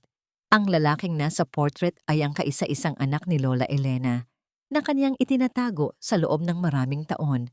At ang lalaking iyon, siya ang dahilan kung bakit kailangan nila ang aking dugo. Naramdaman ni Anong ang panghihina ng kaniyang mga binti. Ang katotohanan ay tila isang malaking alon na tumama sa kanya, mas malakas at mas talamak kaysa sa anumang bagyong naranasan niya sa dagat. Ang bawat ngiti ni Elena, ang bawat pagpapaubaya kay Krit, lahat ng yon ay isang malaking dula-dulaan lamang. Mommy, nagkukunwari lang ako na nagugustuhan ko ang mga regalo niya para hindi siya maghinala, sabi ni Niran habang mahigpit na hinahawakan ang kamay ng ina. Hindi ako kailanman magpapadala sa kanila. Ginagawa ko ito para makuha ang lahat ng ebidensya ng kanilang mga krimen. I'm just acting, Mommy. Para sa atin ito. Sa sandaling iyon, ang pader na nararamdaman ni Anong ay biglang gumuho, napalitan ng isang matinding pagmamalaki at takot para sa kaniyang anak. Ngunit bago sila makabalik sa kanilang silid, isang mahinang tunog ng pagbukas ng pinto ang narinig nila mula sa dulo ng pasilyo. Ang bawal na silid ay dahan-dahang bumukas. Isang anino ang lumabas at ang tunog ng isang mabigat na paghinga ay narinig sa buong pasilyo. Isang boses na tila galing sa ilalim ng lupa ang dahan-dahang bumigkas ng isang pangalan.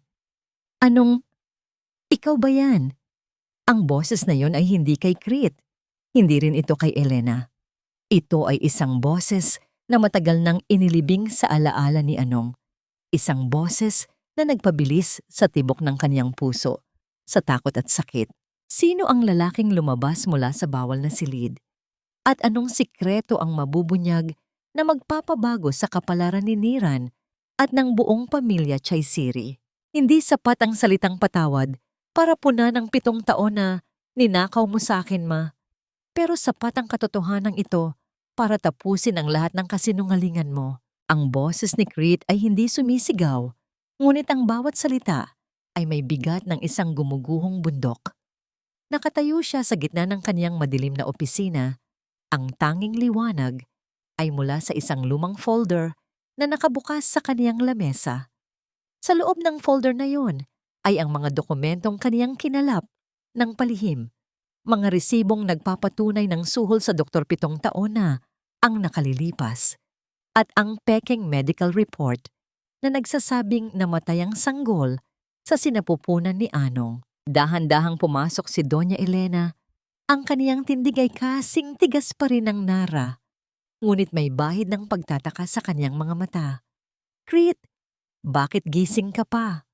At ano ang ibig mong sabihin sa mga walang kwentang papel na yan? Humarap si Krit sa kaniyang ina.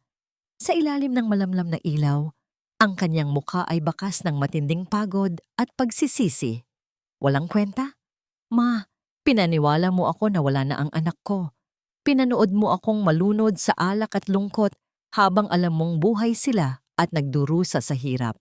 Ginamit mo ang utang na loob ko sa iyo para gawin akong isang sunod-sunuran na walang kaluluwa. Ginawa ko yon para sa kapakanan ng pamilyang ito. Bulyaw ni Elena. Ang kaniyang boses ay puno ng arogansya. Isang mangingisda ang babaeng yon. Sisirain niya ang imahe natin. Ang tanging sumisira sa imahe natin ay ang kawalan mo ng puso, tugon ni Krit. Sa pagkakataong ito, hindi siya umiwas ng tingin. Narinig ko ang usapan ninyo ni Valdez kanina. Alam ko na ang tungkol sa silid sa dulo ng pasilyo. Alam ko na kung sino ang itinatago mo roon. Napatigil si Elena. Ang kanyang mukha ay dahan-dahang nawalan ng kulay. Ang katahimikan sa loob ng silid ay tila naging isang masikip na lubid na nakapulupot sa kanyang leeg. Sa kabilang bahagi ng mansyon, sa madilim na pasilyo, nanatiling nakatayo si Anong at Niran sa harap ng taong lumabas mula sa bawal na silid. Ang lalaki ay payat, ang balat ay maputla dahil sa mahabang panahon na hindi nasisikatan ng araw, ngunit ang kanyang mga mata ay may ningning ng pagkilala. Anong, ang kaisa-isang babaeng minahal ng aking kapatid. Bulong ng lalaki. Siya si Arturo Chaysiri, ang nakatatandang kapatid ni Krit na idineklara ni Elena na patay na sa isang aksidente maraming taon na ang nakalilipas. Ngunit narito siya, buhay, isang biktima ng sarili nilang ina na nais kontrolin ang bawat aspeto ng kanilang buhay. Bakit? Bakit ka narito, Arturo? Garalgal ang boses ni Anong. Akala namin ay wala ka na. Itinago ako ni Mama. Dahil hindi ako sumunod sa kaniyang mga plano. Paliwanag ni Arturo, ang bawat paghinga niya ay tila isang paghihirap.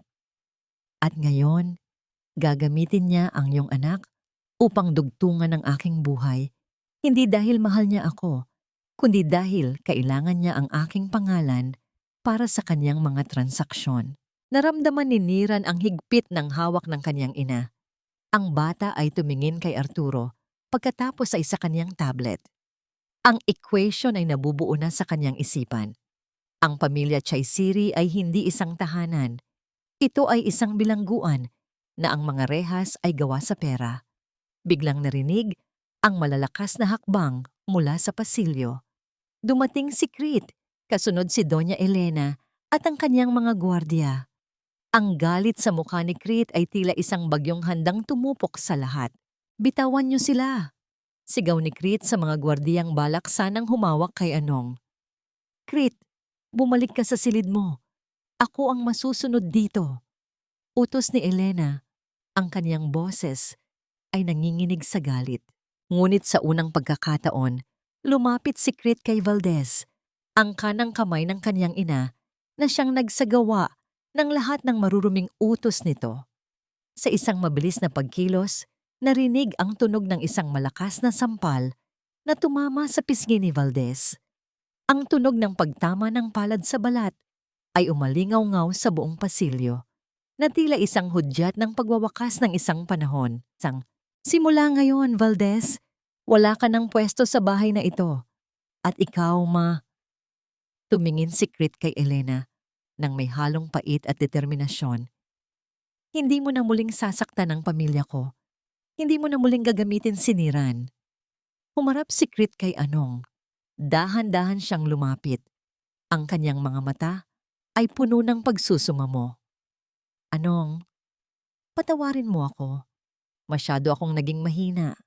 Pero ngayon, kahit ang sarili kong ina, ay kakalabanin ko para maprotektahan kayo. Napatitig si Anong sa lalaking minahal niya noon. Nakita niya ang isang bagong apoy sa mga mata ni Crit. Isang apoy na hindi niya nakita 7 taon na ang nakalilipas. Ngunit bago pa siya makapagsalita, isang mapanuyang tawa ang lumabas sa mga labi ni Doña Elena. Akala niyo ba ay ganoon lang kadali iyon? Sabi ni Elena habang may kinukuha sa kaniyang bulsa. Hawak ko ang legal na dokumento ng guardianship ni Niran. Pinirmahan mo ito, Anong, noong pumasok kayo sa bahay na ito bilang kapalit ng medikal na tulong para sa'yo.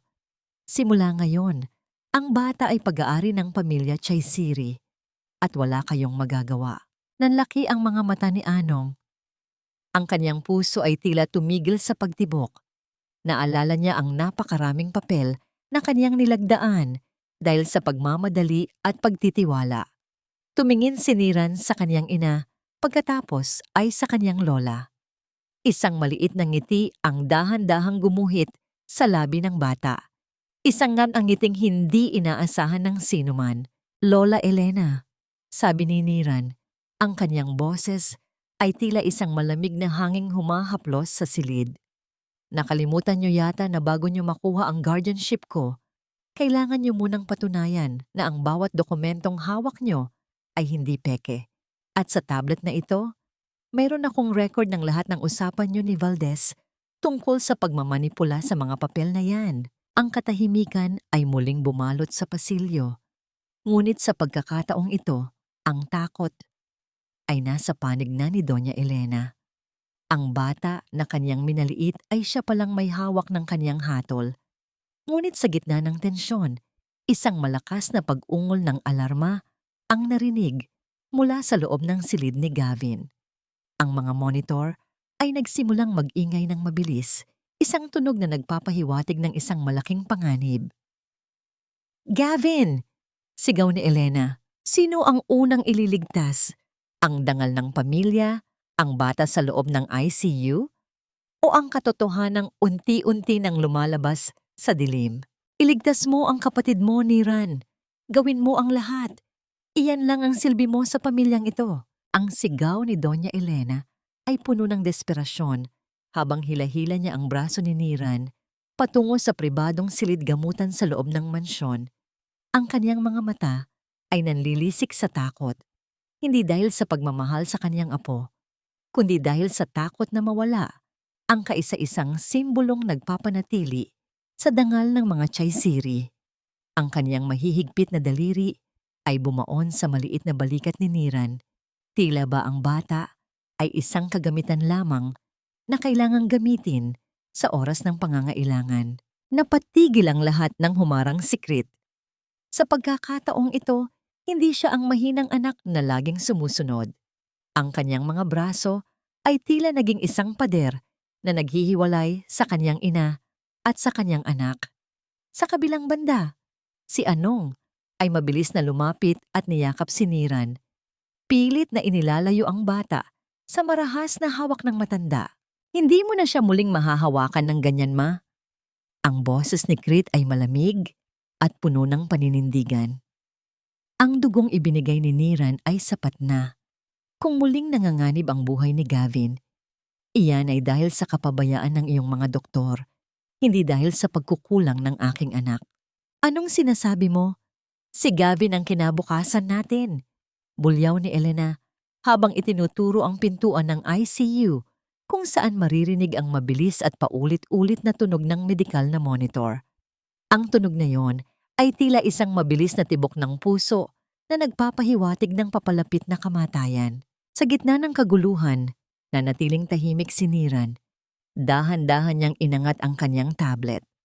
Ang liwanag mula sa screen ay tumama sa kanyang maliit na mukha na nagbibigay sa kanya ng anyo ng isang batang hukom.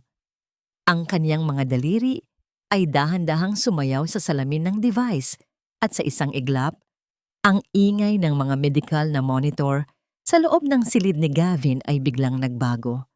Ang mabilis na tunog ay naging kalmado at regular. Hindi mamamatay si Gavin, Lola Elena.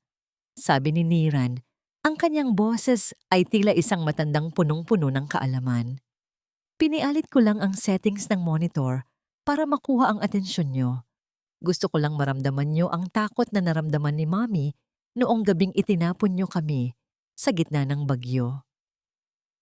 Nanlaki ang mga mata ni Elena. Ang kanyang hininga ay tila tumigil. Ano? Pinaglaruan mo ang buhay ng iyong kapatid para lamang sa isang paghihiganti.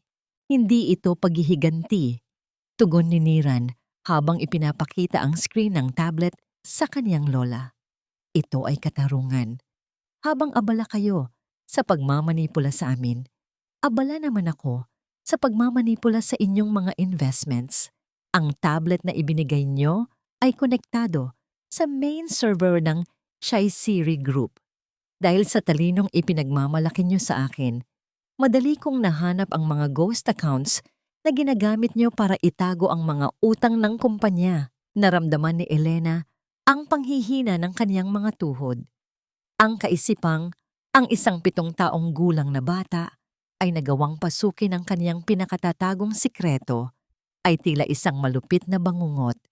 Ang kaniyang imperyo na kaniyang itinayo sa loob ng maraming dekada sa pamamagitan ng panlilinlang ay dahan-dahang gumuho sa harap ng isang batang may bitbit na timba ng isda kani-kanina lang.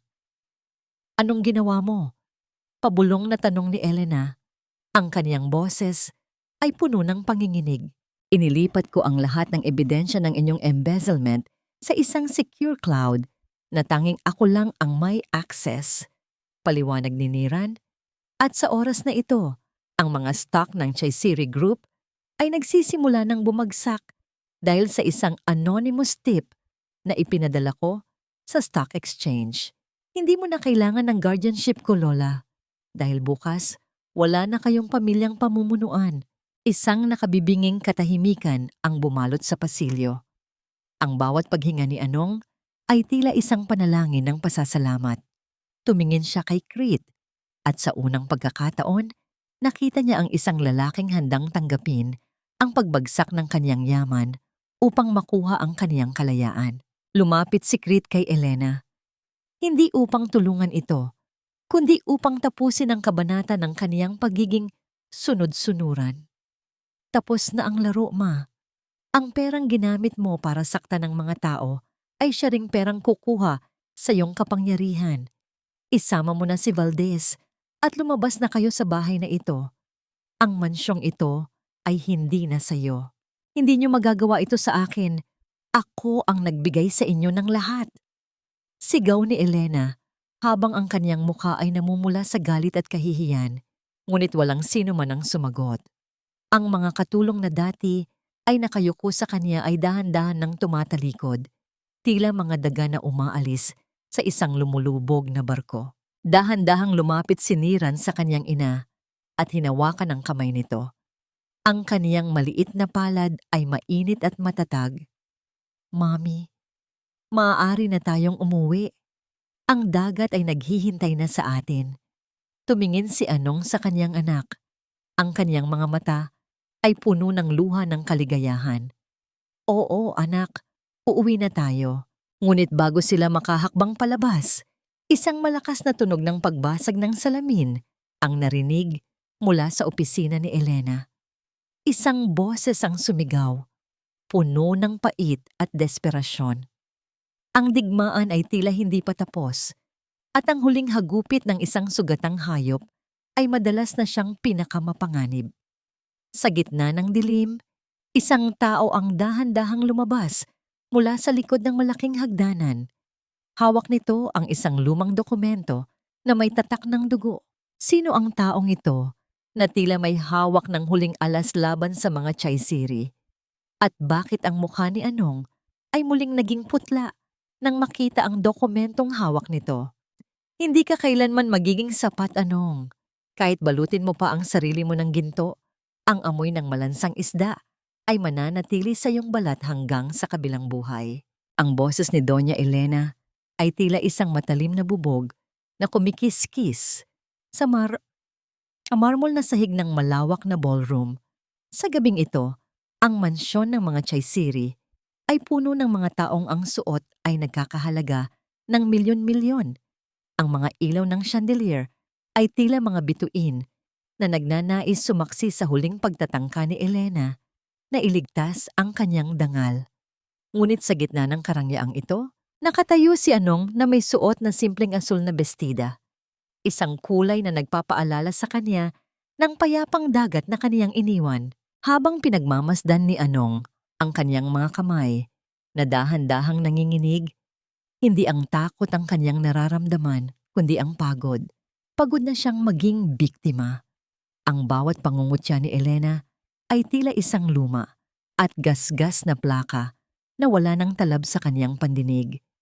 Lumingon siya sa kanyang tabi kung saan nakatayo si Niran, ang kaisa-isang dahilan kung bakit siya nananatiling nakatayo sa gitna ng mga lobong ito. Sa kabilang dulo ng silid, ang malaking digital screen na dapat ay magpapakita ng tagumpay ng Chaisiri Group ay biglang nag-iba ng kulay.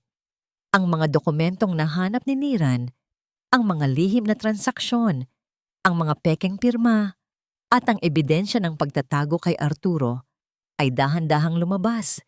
Isa-isang binabasa ng bawat panauhin sa loob ng ballroom.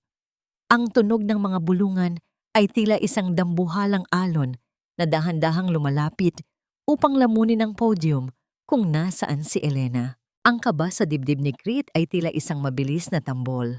Nakatayo siya sa harap ng mga kamera, ang kanyang kurbata ay tila isang lubid na unti-unting sumasakal sa kanya. Tumingin siya kay Anong at sa isang sandali, nagtagpo ang kanilang mga mata. Sa mga mata ni Anong, nakita ni Crete ang babaeng minahal niya sa pampang ng dagat, ang babaeng kanyang tinalikuran dahil sa takot. Ma, tama na. Ang boses ni Crete ay hindi sumigaw, ngunit narinig ito sa buong silid dahil sa mikroponong kaniyang hawak. Ang bawat salitang lumalabas sa bibig mo ay lalong nagpapabaon sa atin sa putikan. Hindi si Anong ang basura rito. Tayo ang basurang nabulok sa gitna ng ating sariling kayamanan. Isang nakabibinging katahimikan ang bumalot sa buong ballroom. Ang bawat paghinga ni Doña Elena ay tila isang paghihirap. Ang kanyang mukha ay namumutla. Ang kanyang mga labi ay nanginginig sa galit na hindi na mailabas. Ang kanyang imperyo ay gumuho na sa harap ng kanyang mga mata at ang tanging natitira ay ang kanyang pride na tila isang basag na salamin. Dahan-dahang lumapit si Niran sa gitna ng entablado. Ang kanyang maliit na boses ay umalingaw-ngaw sa bawat sulok ng mansyon. Ang katarungan ay hindi isang numero na pwedeng manipulahin, Lola Elena. Sabi ni Niran habang nakatingin ng diretso sa kaniyang lola. Hindi mo pwedeng bilhin ang katotohanan. At ang katotohanan ay ang aking ina, ang nagturo sa akin na ang tunay na yaman ay ang kakayahang tumingin sa salamin nang walang bahid ng kahihiyan. Sa isang iglap, bumukas ang malaking pintuan sa dulo ng ballroom. Pumasok ang mga awtoridad. Bitbit ang mga warrant na matagal nang inihanda ni Niran sa tulong ng kaniyang mga nakuhang impormasyon. Ang tunog ng mabibigat na hakbang sa marmol ay tila ang huling hudyat ng pagwawakas. Napasandal si Elena sa podium. Ang kaniyang mga kamay ay dahan-dahang nawalan ng lakas. Habang nilalapitan siya ng mga pulis, ang kaniyang paningin ay nanatiling nakatitig kay Niran, ang batang kaniyang itinapon. Ngunit siya palang tatapos sa kaniyang malupit na pamumuno. Tinalikuran ni Anong ang eksena. Hindi na niya kailangang makita ang huling pagbagsak ng kaniyang kaaway. Hinawakan niya ang kamay ni Niran at dahan-dahang naglakad palabas ng mansyon. Ang bawat hakbang nila ay tila nagpapagaan sa bigat ng kaniyang nakaraan. Ngunit bago sila makalabas ng gate, humabol si Crit. Ang kaniyang mukha ay puno ng luha. Ang kaniyang tindig ay hindi na ang isang makapangyarihang negosyante, kundi ang isang lalaking nawalan ng lahat. Anong, Niran? Hikbi ni Crit habang humaharang sa kanilang daan. Alam kong wala akong karapatang humingi ng tawad, pero hayaan niyo akong ayusin ang lahat. Hayaan niyo akong maging ama sa iyo, Niran. Tumingin si Niran sa kaniyang ina, at pagkatapos ay sa kaniyang ama. Ang bata ay dahan-dahang bumitaw sa kamay ni Anong at lumapit kay Crit. Inabot niya ang isang maliit na papel na kaniyang kinuha sa kaniyang bulsa. Ang address ng kanilang maliit na dampa sa probinsya. Ang pagiging ama ay hindi binibigay sa loob ng isang mansyon, Papa, sabi ni Niran. Ito ay pinaghihirapan sa ilalim ng init ng araw at alat ng dagat. Kung gusto mo talagang bumalik sa amin, alam mo kung saan kami matatagpuan. Pero huwag kang magdala ng ginto, magdala ka ng katapatan. Naglakad palayo ang mag-ina, iniiwan si Crit na nakatayo sa ilalim ng liwanag ng buwan. Hawak ang maliit na papel na tila ito ang kaniyang huling pagkakataon sa kaligtasan. Hanggang kailan kayang hintayin ng isang puso ang tunay na pagsisisi bago ang pinto ng pagpapatawad ay tuluyang sumara? Ang trono na itinayo sa ibabaw ng luha ng iba ay kailanman hindi magiging matatag. Sa huli, ang bigat ng katotohanan ang siyang dudurog sa bawat gintong haligi nito. Ang bawat hakbang ni Doña Elena palabas ng mansyon, habang ang kaniyang mga pulso ay napapalibutan ng malamig na bakal ng posas, ay tila isang martsa patungo sa kaniyang sariling libingan. Wala na ang kaniyang marangyang seda. Tanging ang kaniyang putla at nangangatal na balat ang natitira. Ang mga flash ng kamera mula sa mga reporter sa labas ng gate ay tila mga kidlat na bumubulag sa kaniyang paningin. Bawat klik ay isang kuko na bumabaon sa kaniyang dangal. Sa loob ng mansyon, ang katahimikan ay mas mabigat pa sa semento. Ang mga gamit na dati ay simbolo ng kapangyarihan. Ang mga antigong vase, ang mga painting na gawa ng mga tanyag na pintor, ang mga kristal na chandelier, ay ngayon ay may mga sticker na ng gobyerno. Ang bawat sulok ay tila bumubulong ng kaniyang pagkatalo. Ang Chaisiri Group, ang imperyong kaniyang inalagaan, nang higit pa sa kaniyang sariling mga anak, ay dahan-dahan nang nilalamon ng bangkarote. Si Gavin, ang batang dating itinuturing na prinsipe, ay nakaupo sa hagdanan. Ang kaniyang mga mata ay puno ng takot. Ang kaniyang maliit na mundo ng mga laruan at layaw ay biglang naglaho. Wala na ang mga katulong na nag-aabang sa kaniyang bawat utos. Wala na ang kaniyang lola na nagsasabing siya ang pinakamakapangyarihan. Niran, tawag ni Gavin, ang kaniyang boses ay nanginginig sa takot. Where is everyone? Bakit nila kinukuha ang mga gamit natin? Please don't let them take my bed. Dahan-dahang lumapit si Niran sa kanyang kapatid. Sa kabila ng lahat ng ginawa ni Elena, nakita ni Niran sa mga mata ni Gavin ang kanyang sarili noong siya ay tinatawag na bastardo sa pampang ng dagat. Ang pagkakaiba lamang ay ang sakit ni Gavin ay galing sa pagkawala ng yaman, habang ang sakit ni Niran ay galing sa pagkawala ng pagkatao. Huwag kang matakot, Gavin, mahinahong sabi ni Niran habang hinahawakan ang balikat ng bata. Ang mga gamit ay nawawala, pero ang buhay mo ay nailigtas. Mas mahalaga iyon kaysa sa kahit anong kama o laruan. But I have nothing now. Lola said we are the best. But why are they treating us like this? Hikbi ni Gavin habang yumayakap sa binti ni Niran. I'm scared, Niran. Huwag mo kaming iwan. Tumingin si Niran kay Anong na nakatayo sa di kalayuan. Nakita niya ang pag-aalinlangan sa mga mata ng kanyang ina. Alam ni Niran na ang kanyang ina ay may pusong mapagpatawad, ngunit alam din niya na ang katarungan ay kailangang manatili.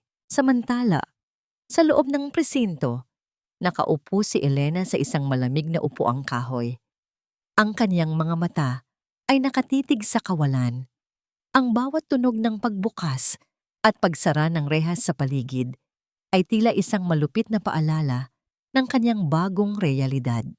Wala na ang kanyang mga abogado na dati ay handang ipaglaban ang kanyang bawat kasinungalingan. Sa pagkakataong ito, ang ebidensyang kinalap ni Niran ay masyadong matibay, tila isang pader na walang butas. Pumasok si Crit sa interrogation room. Sa kanyang kamay ay hawak niya ang isang piraso ng tinapay at isang baso ng tubig. Ang pinakasimpleng pagkain na kailanman ay hindi tinikman ni Elena sa loob ng kanyang mansyon. Ito na lang ang natitira sa atin, Ma, sabi ni Crit. Ang kanyang boses ay puno ng pait. Ang lahat ng accounts ay frozen na. Ang mansyon ay kinuha na ng bangko. Wala na tayong pangalan na ipagmamalaki. Hindi ito totoo. This can't be happening to me. Hulyaw ni Elena. Ngunit ang kanyang boses ay wala ng lakas. Crit, do something. Gamitin mo ang mga koneksyon mo. Hindi ako pwedeng mabulok dito. Ang mga koneksyon mo, Ma, ay nawala na rin kasabay ng pera mo. Tugon ni Crit habang inilalagay ang pagkain sa mesa. Ang tanging natitira sa'yo ay ang iyong konsensya, kung meron ka pa niyan. Pinagkanulo mo ang sarili mong dugo. Pinanood mo kaming magdusa para sa iyong ambisyon. Ito ang huling hagupit ng karma at kailangan mo itong tanggapin. Tinalikuran ni Crit ang kaniyang ina. Habang naglalakad siya palabas, narinig niya ang mahina at basag na tawa ni Elena. Isang tawa ng isang taong tuluyan nang nawala sa kaniyang katinoan. Ang kaniyang korona ay naging abbo at ang kaniyang kaharian ay naging isang madilim na selda. Sa huling bahagi ng araw, ang mag-asawang Anong at Crit, kasama si Niran at ang nanlulumong si Gavin, ay nakatayo sa harap ng gate ng mansyon. Ang malaking padlock ay nakakabit na sa pintuan. Ang anino ng mansyon ay humahaba, tila isang dambuhala na tuluyan ng natalo. Saan tayo pupunta ngayon? Tanong ni Crit. Ang kaniyang mga mata ay nakatingin kay Anong. Naghihintay ng direksyon. Tumingin si Anong sa langit, kung saan ang mga unang bituin ay nagsisimula nang magpakita. Kinuha niya ang kamay ni Niran at ang kamay ni Gavin. Uuwi tayo sa dagat, sabi ni Anong. Doon, ang alon ay hindi nagtatanong kung magkano ang pera mo. Doon, ang bawat hininga ay libre. At doon, tuturuan natin si Gavin kung paano maging isang tunay na tao.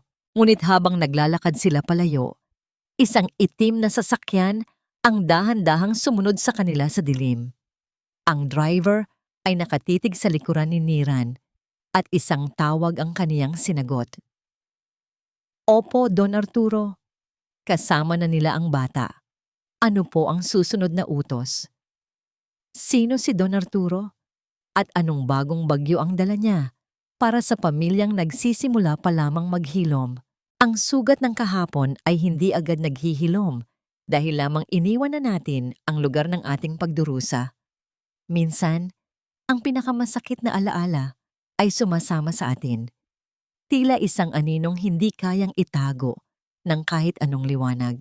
Ang amoy ng alat ng dagat ay sumalubong sa kanila pagbaba ng luma at maingay na bus. Sa maliit na terminal ng probinsya, nakatayo si Anong habang pinagmamasdan ang kaniyang mga kasama.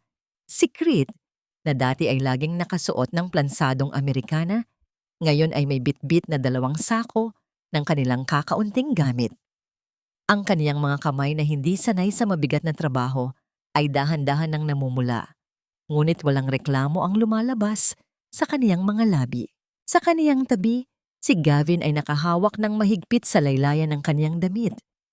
Ang batang prinsipe ay tila isang ligaw na kuting sa gitna ng ingay ng mga tricycle at sigawan ng mga tinderong naglalako ng balut at saging. Ang kaniyang mga mamahaling sapatos ay nabahiran na ng alikabok at ang kaniyang mukha ay puno ng pagkalito. Ngunit nananatili siyang tahimik dahil sa takot na maiwan. Sinira ng nangunguna sa kanila. Ang kaniyang mga hakbang sa buhangin ay matatag. Tila ba ang bawat butil ng lupa ay kinikilala ang kaniyang pagbabalik. Hindi siya tumitingin sa likuran. Para kay Niran, ang paglalakbay na ito ay hindi isang pagkatalo, kundi isang estratehikong pag-atras upang muling buuin ang isang pamilyang winasak ng kasinungalingan. Dito na tayo, mahinahong sabi ni Anong nang marating nila ang kaniyang lumang dampa. Ang bubong na yero ay may mga kalawang na at ang mga dingding na kawayan ay tila mas lalong naging marupok sa loob ng ilang linggong wala sila. Ngunit para kay Anong, ang bawat bitak sa kawayan ay mas mainam kaysa sa malamig na marmol ng mansyon sa Makati. Pumasok si Crit sa loob at dahan-dahang inilapag ang mga sako. Tumingin siya sa paligid, sa maliit na kusinang may uling, sa banig na nakatiklop sa sulok at sa tanging bintanang nakaharap sa dagat. Naramdaman niya ang isang matinding hapdi sa kaniyang dibdib. Ito ang mundong kaniyang pinabayaan. Ito ang hirap na hinayaan niyang danasin ng babaeng kaniyang minahal. Anong... I promise I will fix this, bulong ni Crit habang sinusubukang ayusin ang isang sirang silya. I will work. Gagawa ako ng paraan para hindi kayo magutom. Huwag kang mangako, Crit, tugon ni Anong habang naglalagay ng tubig sa palayok. Sa mundong ito, ang pangako ay parang bula sa dagat. Ang kailangan namin ay gawa. Kung gusto mong manatili, kailangan mong matutong mabuhay nang wala ang iyong pangalan at yaman. Nagsimula ang kanilang bagong buhay sa ilalim ng init ng araw. Nakita ng buong baryo ang dating bilyonaryo na si Crit Chaisiri na kasama ng mga mangingisda. Ang kanyang mga balat ay unti-unti nang nasusunog ng araw. At ang kanyang mga daliri ay nagkaroon na ng mga sugat mula sa paghila ng lambat. Maraming gabi na umiiyak si Gavin dahil sa kati ng kagat ng lamok at init ng gabi. Ngunit palaging naroon si Niran upang basahan siya ng mga kwento tungkol sa mga bituin at lohika. Dahan-dahang binubura ang takot sa puso ng kaniyang kapatid. Ngunit sa gitna ng kanilang pagsisikap na maghilom, ang panganib ay hindi kailanman lumayo. Isang hapon, habang si Crit ay nasa laot at si Anong ay naglalaba sa likod ng bahay, isang itim na sasakyan ang dahan-dahang huminto sa dulo ng kalsada. Lumabas ang isang lalaki na may hawak na tungkod na gawa sa pilak. Ang bawat hakbang nito sa tuyong lupa ay nagbibigay ng isang mabigat na tunog. Tila isang orasan na nagbibigay ng babala. Si Don Arturo. Ang lalaking itinago ni Elena sa bawal na silid, ang tunay na may-ari ng dugong dumadaloy sa mga Chaisiri ay hindi pala isang biktima lamang. Ang kanyang mga mata ay walang bakas ng sakit. Sa halip, puno ito ng isang mapanganib na talino na tila mas nakahihigit pa kay Niran. Napatigil si Niran sa kanyang ginagawa. Tumayo siya sa harap ng pintuan, hinaharangan ng kanyang ina, at si Gavin mula sa paningin ng estranghero. Nandito ka na pala, Niran, sabi ni Arturo. Ang kaniyang boses ay tila isang malamyos na musika na may dalang lason. Akala mo ba ay tapos na ang lahat ng maipakulong mo, ang iyong lola? Nakalimutan mo yata na ang pamilya Chaysiri ay hindi lang binubuo ng isang matandang babae. Ang katarungan mo ay kinuha ang lahat sa akin. At ngayon, nandito ako para bawiin ang nararapat sa akin. Wala ka nang mababawi rito. Matapang na sagot ni Niran. Ang yaman niyo ay abo na. Ngumiti si Arturo, isang ngiting nagpalamig sa dugo ni Anong na kani-kanina lang ay lumabas mula sa likod ng bahay. Hindi pera ang kailangan ko, bata. Ang kailangan ko ay ang iyong utak, ang iyong henyo. Ikaw ang kaisa-isang susi para muling itayo ang imperyong pinabagsak mo at kung hindi ka sasama sa akin ng kusa. Itinaas ni Arturo ang kanyang kamay at mula sa loob ng sasakyan, lumabas ang dalawang lalaking may hawak na mga dokumentong may tatak ng korte, isang utos para sa muling pagbubukas ng kaso ng guardianship ni Niran na may pirma ng isang huwes na matagal ng kaibigan ni Arturo. Ang laban ay hindi pa tapos, Anong, sabi ni Arturo habang nakatingin ng diretso sa nangangatal na si Anong. Ngayon, susubukan natin kung gaano katatag ang iyong pag-ibig laban sa kapangyarihan ng isang taong walang kinakatakutan. Sa sandaling iyon, ang langit ay biglang nagdilim. Ang tunog ng paparating na bagyo ay narinig mula sa malayo. Ang kapayapaang kani-kanina lang ay kinuha nila mula sa dagat ay muling nanganib na lamunin ng isang mas malaking alon. Hanggang kailan kailangang magsakripisyo ng isang ina para sa kalayaan ng kanyang anak kung ang kalaban ay ang sarili nilang dugo na may mas matalas na isipan? Ang katalinuhan ay walang silbi kung ang puso ay bulag sa pag-ibig. Sa huli, ang pinakamalakas na tao ay hindi ang may hawak ng ginto, kundi ang may lakas na tumayo para sa kaniyang pamilya. Ang boses ni Niran ay hindi nanginig kahit sa harap ng nanlilisik na mga mata ni Don Arturo. Sa maliit na pampang ng dagat, kung saan ang langit ay unti-unting nagiging kulay ube dahil sa papalubog na araw, naganap ang huling pagtutuos. Ang hangin ay umiihip ng malakas, nagdadala ng amoy ng paparating na bagyo. Ngunit ang katahimikan sa pagitan ng dalawang panig ay mas nakakabingi kaysa sa anumang kulog.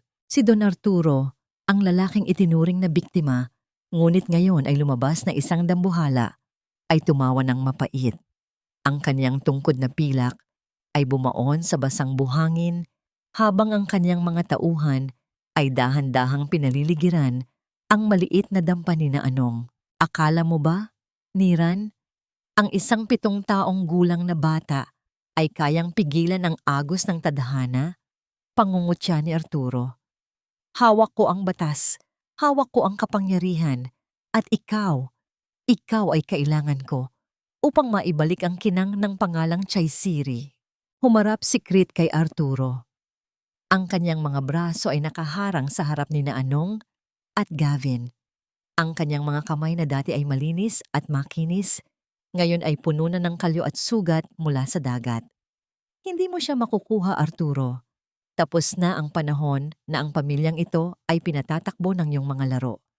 Kung gusto mo ang aming buhay, kailangan mo muna kaming dumaan sa akin. Isa kang talunan, Crit. Asik ni Arturo.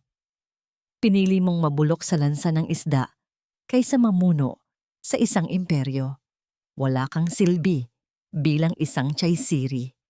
Mas pipiliin ko pang maging isang mangingisdang may kaluluwa kaysa maging isang Chaysiri na tulad mo. Tugon ni Crit. Ang kanyang boses ay matatag at puno ng dangal. Sa gitna ng tensyon, dahan-dahang lumapit si Niran. Hawak niya ang kaniyang tablet, ang kaisa-isang bagay na kaniyang itinago mula sa mansyon. Sa screen nito, may isang dokumentong kumikinang sa ilalim ng huling sinag ng araw. Don Arturo? Simula ni Niran. Nakalimutan mo yata na bago ka lumabas sa silid na yon, nahanap ko ang iyong tunay na medical records. Hindi ka itinago ni Lola Elena dahil ayaw ka niya. Itinago ka niya dahil ikaw ang pumatay sa kaisa-isang tao na kaniyang minahal, ang iyong sariling ama. At ang guardianship na hawak mo, Iyan ay walang bisa dahil ang pirma ng huwes na naririyan ay galing sa isang pekeng court order na ginawa mo gamit ang nakaw na pondo ng kumpanya. Nanlaki ang mga mata ni Arturo.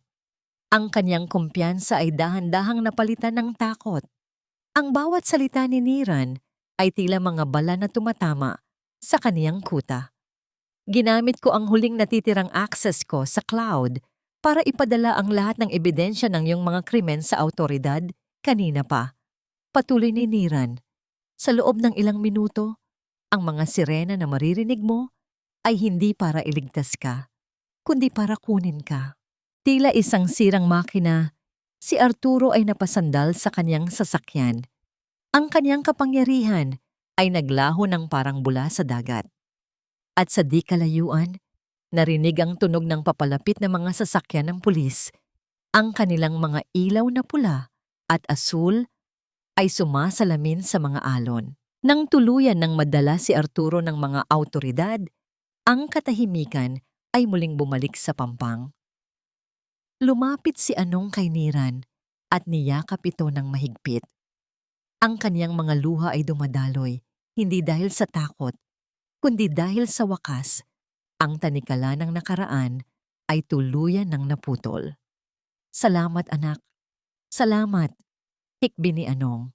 Humarap si Niran sa kanyang ina. Pagkatapos ay kay Krit at sa umiiyak na si Gavin. Sa unang pagkakataon, nakita ni Niran ang isang buong pamilya. Hindi perpekto, hindi mayaman, ngunit totoo. Uuwi na tayo, Mami, sabi ni Niran. Ang tunay na mansyon ay ang lugar kung saan tayo malayang huminga. Makalipas ang ilang buwan, ang buhay sa baryo ay naging payapa. Si Krit ay naging isa sa pinakamahusay na mangingisda sa lugar, habang si Gavin ay dahan-dahan nang natututong makisalamuha sa ibang mga bata sa nayon.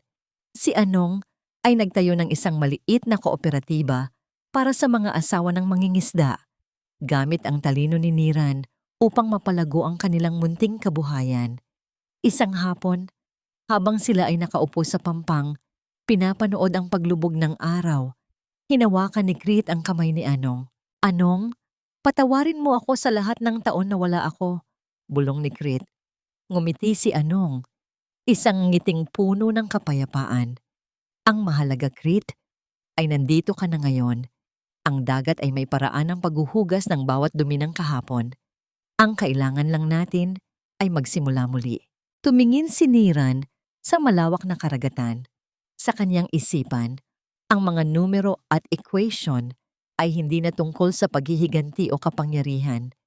Ang mga ito ay tungkol na sa kung gaano karaming alon ang kailangan upang dalhin sila sa isang magandang kinabukasan. Ang kwento ng ang anak ng nakaraan ay hindi nagtapos sa ginto, kundi sa isang simpleng hapunan sa ilalim ng mga bituin kung saan ang bawat tawa ay tunay at ang bawat puso ay sa wakas ay malaya na.